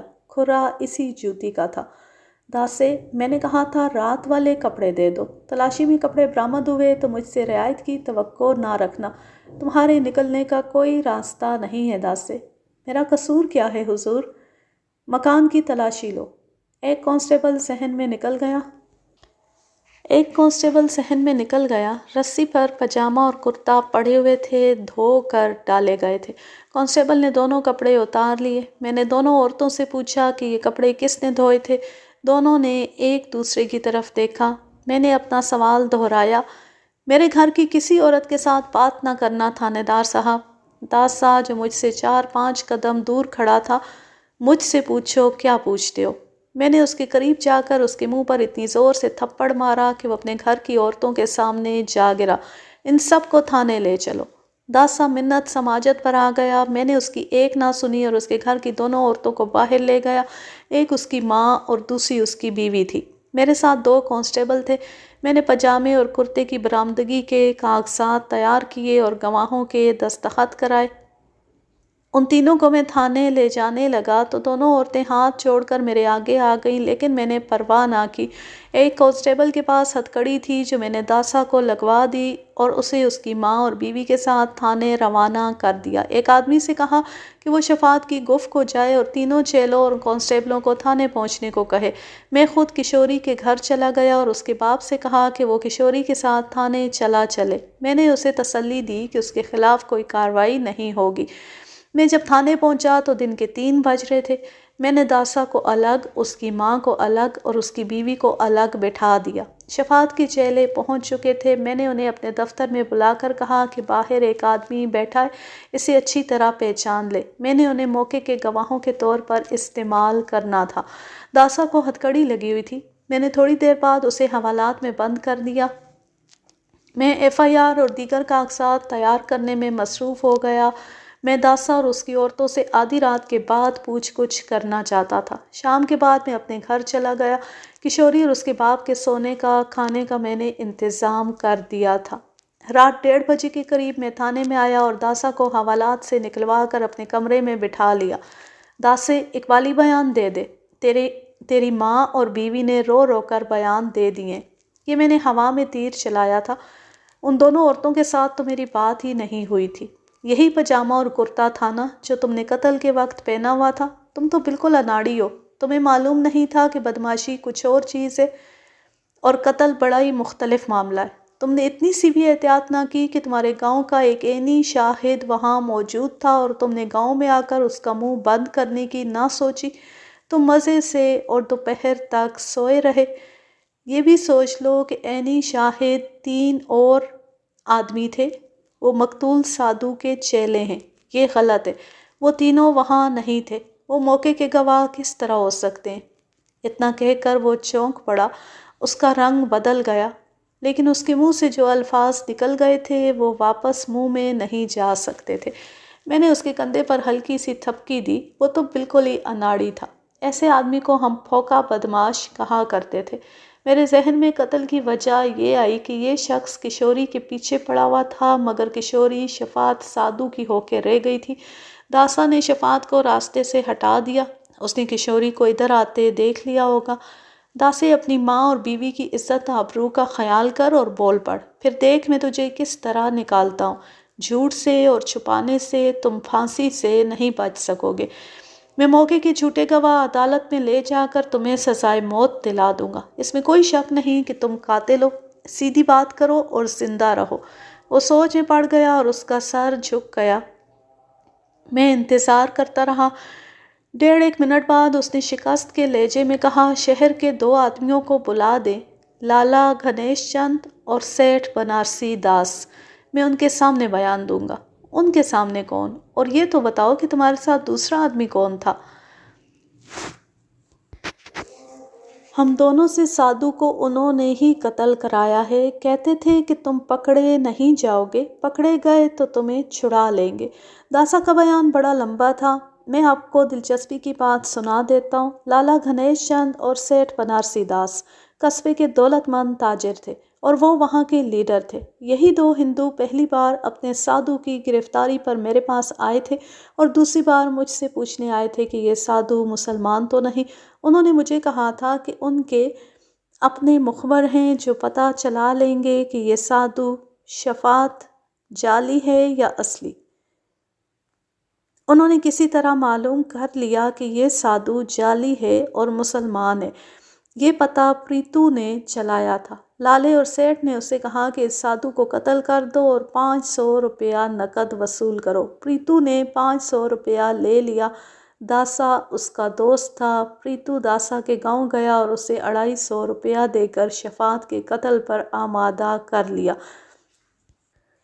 دونوں نے قتل کی رات مقرر کر لی۔ پریتو نے کہا کہ چھری چاقو استعمال نہیں کریں گے کیونکہ خون کے چھینٹے کپڑوں پر پڑ جاتے ہیں۔ انہوں نے یہ طریقہ بہتر سمجھا کہ وہ گز بھر رسی ساتھ لے گیا۔ داسے کو اس نے بتایا کہ سادھو سویا ہوا ملا تو ہاتھوں سے اس کا گلا گھونٹ دیں گے، اگر جاگتا ملا تو اس کے معتقد بن کر بیٹھ جائیں گے اور موقع دیکھ کر رسی گلے میں ڈال کر اسے مار ڈالیں گے۔ انہوں نے شفاعت کے چیلوں کو سنبھالنے کا انتظام کر لیا تھا، لیکن انہیں امید یہی تھی کہ وہ سوئے ہوئے ہوں گے۔ پریتو دن کے وقت 3 بار شفاعت کے پاس گیا اور عقیدت کا اظہار کیا۔ اس نے معلوم کر لیا کہ شفاعت کس جگہ سوتا ہے۔ دونوں شفاعت کو قتل کرنے گئے۔ شفاعت جاگتا مل گیا اور اس کے پاس کشوری بیٹھی ہوئی تھی۔ داسا بہت خوش ہوا کہ ایک ٹکٹ میں 2 مزے ملیں گے، لیکن شفاعت نے خنجر نکال لیا۔ ہمیں معلوم نہیں تھا کہ یہ شخص خنجر چلانے میں اتنا تیز ہے۔ وہ اتنی تیزی سے خنجر کو گھمانے لگا کہ ہم گھبرا کر پیچھے ہٹے اور گفت سے نکل آئے۔ وہ ہمارے پیچھے آیا۔ پریتو نے کہا کہ پکڑو اسے اور اسی خنجر سے ختم کر۔ پھر ہوا یہ کہ سادھو ٹھوکر کھا کر گر پڑا۔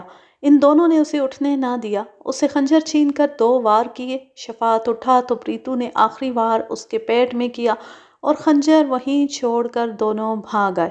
داسا نے بتایا کہ وہ اور پریتو نشے میں تھے۔ نشے کے علاوہ لالا گھنیش چند اور سیٹھ بنارسی داس نے انہیں یقین دلا رکھا تھا کہ اگر وہ پکڑے گئے تو انہیں بری کرا لیا جائے گا۔ یہ دوسرا نشہ تھا جو دونوں قاتلوں پر طاری رہا۔ یہی وجہ تھی کہ داسا بڑے مزے سے گھر میں سو رہا تھا۔ یہاں میں آپ کو ایک بات بتا دوں جو داسا اور پریتو کو معلوم نہیں تھی۔ شفاعت نے انہیں دیکھ کر خنجر جو چلایا تھا وہ اس لیے نہیں چلایا تھا کہ یہ 2 آدمی اسے قتل کرنے آئے ہیں۔ میں یہ رائے اس لیے دے رہا ہوں کہ مجھے شفاعت کی ذہنی حالت معلوم تھی۔ کشوری نے مجھے بتایا تھا کہ سادھو نے خنجر گھماتے ہوئے کہا تھا کہ اب تم انسانوں کے روپ میں آئے ہو۔ وہ انہیں جن بھوت سمجھ رہا تھا۔ اس پر وہ دورہ پڑ گیا تھا جسے آپ کالے جادو کا الٹا اثر کہہ سکتے ہیں یا ضمیر کا رد عمل کہہ سکتے ہیں، اور اسے آپ شکوری کی آہوں کا اور اللہ کے کلام کا اثر بھی کہہ سکتے ہیں۔ صبح تک داسا کا بیان ختم نہیں ہوا تھا۔ میں جرا بھی کرتا جا رہا تھا۔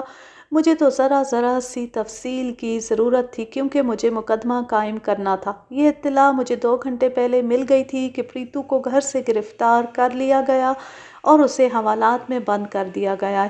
داسا سے فارغ ہو کر میں نے پریتو کو حوالات سے نکلوا کر اپنے پاس بٹھایا اور اسے کہا کہ داسا بیان دے چکا ہے، تم بیان نہیں دو گے تو مجھے کوئی فرق نہیں پڑے گا۔ موقع کے گواہ موجود ہیں اور تمہارے ساتھی کا اقبالی بیان بھی مل گیا ہے۔ میں تمہیں سزائے موت دلاؤں گا۔ اگر بیان دے دو گے تو تمہیں مرنے سے بچا لوں گا اور ہو سکتا ہے تم اپیل میں بری ہو جاؤ۔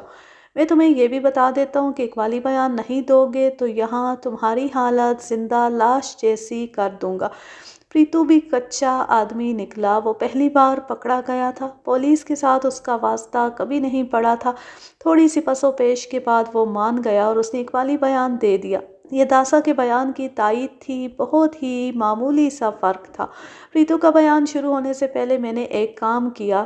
میں ممتاز کے قتل کی بھی تفتیش ساتھ چلا رہا تھا۔ میں نے ایک کانسٹیبل کو ممتاز کے گاؤں بھیجا کہ وہ ممتاز کی ماں اور دونوں بھائیوں کو ساتھ لے آئے۔ میں پریتو کا بیان لینے لگا۔ اس نے بیان کے دوران 3-4 مرتبہ کہا، آپ بیان لے لیں، میں کچھ بھی نہیں چھپاؤں گا، لالا اور سیٹھ ہمیں چھڑا لیں گے۔ میں آپ کا حکم مان رہا ہوں، آپ کو ناراض نہیں کروں گا۔ میں نے بھی اسی خواہش کا اظہار کیا کہ وہ بری ہو جائے اور یہ بھی کہا کہ میں مقدمہ بڑا ڈھیلا بناؤں گا، تم بری ہو جاؤ گے، تم نے کسی بے گناہ آدمی کو قتل نہیں کیا۔ پریتو داسا کی طرح کم عقل آدمی تھا، اس سے مجھے بہت فائدہ ہوا۔ اس کا بیان بہت لمبا تھا۔ اس دوران مجھے اطلاع ملی کہ ممتاز کی ماں، باپ اور بھائی آ گئے ہیں۔ میں نے کہا کہ انہیں باہر زمین پر بٹھا دو۔ سورج غروب ہونے تک وہ باہر زمین پر بیٹھے رہے۔ میں نے کانسٹیبل سے کہا کہ انہیں کہو کہ چلے جائیں اور انہیں میرے پاس نہ آنے دینا۔ پریتو کا بیان ہو چکا تھا اور اسے حوالات میں بند کر دیا گیا تھا۔ کشوری اور اس کے باپ کو میں نے خوب کھلایا پلایا تھا۔ کشوری کو میں نے کچھ باتیں بتائیں اور اس کے باپ سے کہا کہ وہ کشوری پر کوئی شک نہ کرے، یہ بیچاری بیوہ ہے اپنے من کی شانتی کے لیے سادو کے ہاں چلی گئی تھی، مگر وہاں کوئی اور ہی واقعہ ہو گیا۔ باپ خوش ہو گیا کہ اس کی بیٹی پر کوئی الزام نہیں۔ میں دراصل کشوری کو خوش کرنا چاہتا تھا کیونکہ اسے میں نے گواہ کے طور پر عدالت میں پیش کرنا تھا۔ ان دونوں کو میں نے گاؤں بھیج دیا۔ شفاعت کے قتل کے جرم میں لالا گھنیش چند اور سیٹھ بنارسی داس بھی شامل تھے، لیکن ان کے خلاف کوئی ثبوت نہیں تھا۔ کسی کے زبانی کہہ دینے سے کہ یہ قتل فلاں کے کہنے پر کیا گیا، اسے گرفتار نہیں کیا جا سکتا۔ مجھے توقع تھی کہ یہ دونوں سرکردہ ہندو میرے پاس آئیں گے اور ہو سکتا ہے رشوت پیش کریں کہ داسا اور پریتو کو چھوڑ دوں، لیکن وہ نہ آئے۔ میں نے دوسرے دن صبح صبح ایک کانسٹیبل کو بھیجا کہ ممتاز کی ماں وغیرہ کو ساتھ لے آئے۔ میں انہیں پریشان کر رہا تھا۔ ایسائی سے کہا کہ وہ داسا اور پریتو کو مجسٹریٹ کے پاس لے جا کر ان کے اقبالی بیان قلم بند کرا لے۔ اس کے بعد دونوں ملزموں کو جیل کی حوالات میں چلے جانا تھا۔ ممتاز کی ماں اپنے بیٹوں اور خاوند کے ساتھ آئی تو میں نے انہیں باہر بٹھا دیا اور دوسرے کاموں میں مصروف ہو گیا۔ میں نے آپ کو پہلے بتایا ہے کہ ممتاز کا گاؤں دوسرے تھانے میں تھا۔ اس کے انچارج سب انسپکٹر معین الدین نے کہا تھا کہ وہ مجھے بہت اچھے مخبر دے گا۔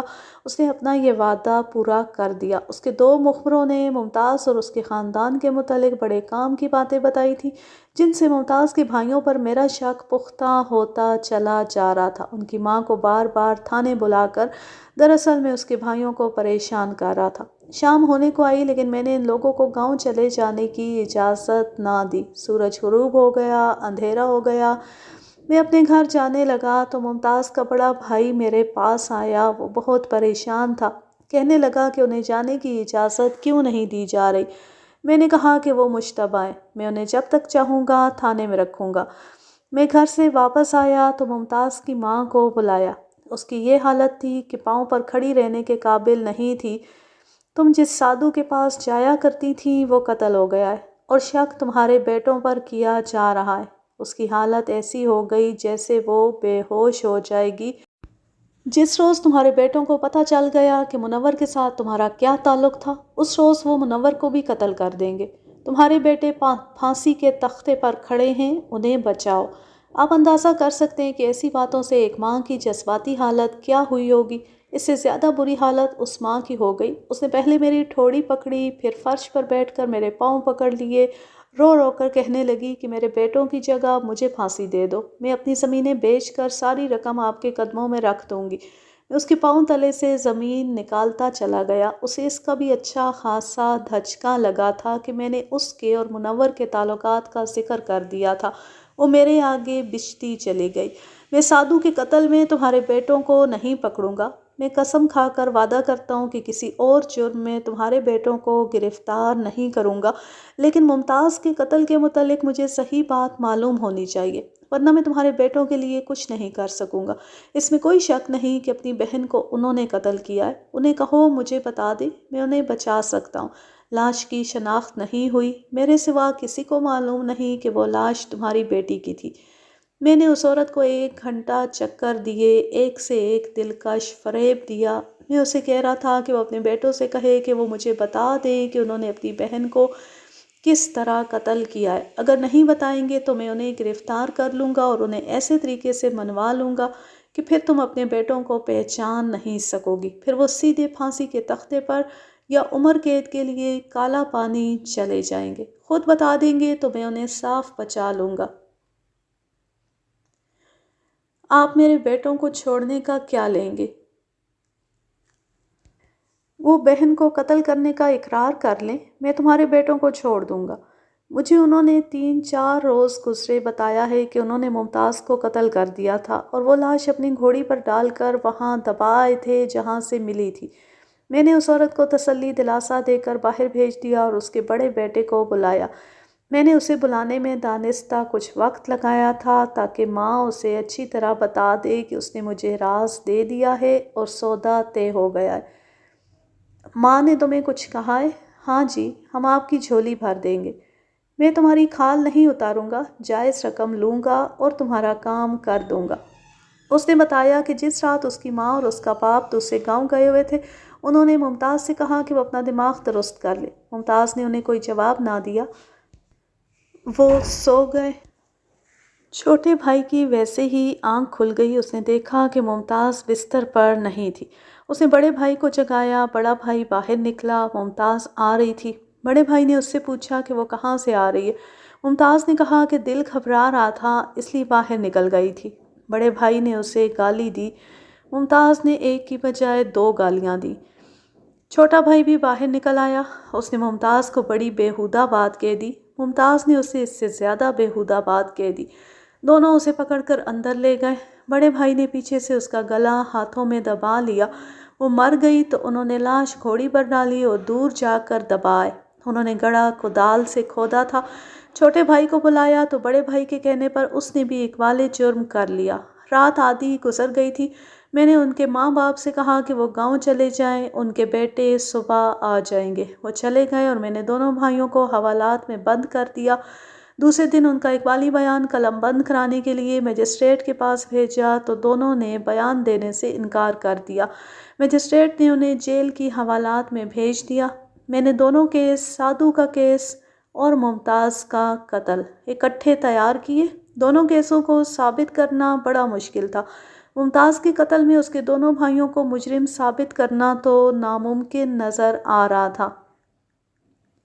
میں نے جھوٹے گواہوں سے خالی خانے پر کیے۔ یہ کام بڑا ہی نازک اور محال تھا، لیکن میں نے کر لیا۔ اگر میں سنانے لگوں کہ کیسے کیا تو اس پر بھی ایک کتاب بن جائے گی۔ سیشن کورٹ نے ممتاز کے دونوں بھائیوں کو عمر قید کی سزا دی اور داسا اور پریتو کو سادھو کے قتل میں سزائے موت دی۔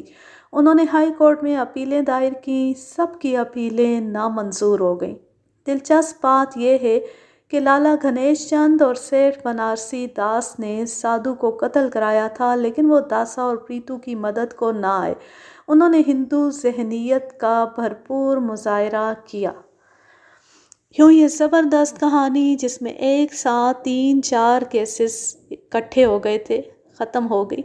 اب میں لیتی ہوں آپ سے اجازت۔ جہاں رہیں خوش رہیں، شاد و آباد رہیں، ہنستے مسکراتے رہیں۔ امید ہے آپ کو یہ کہانی پسند آئے گی۔ اللہ حافظ، اللہ نگہبان۔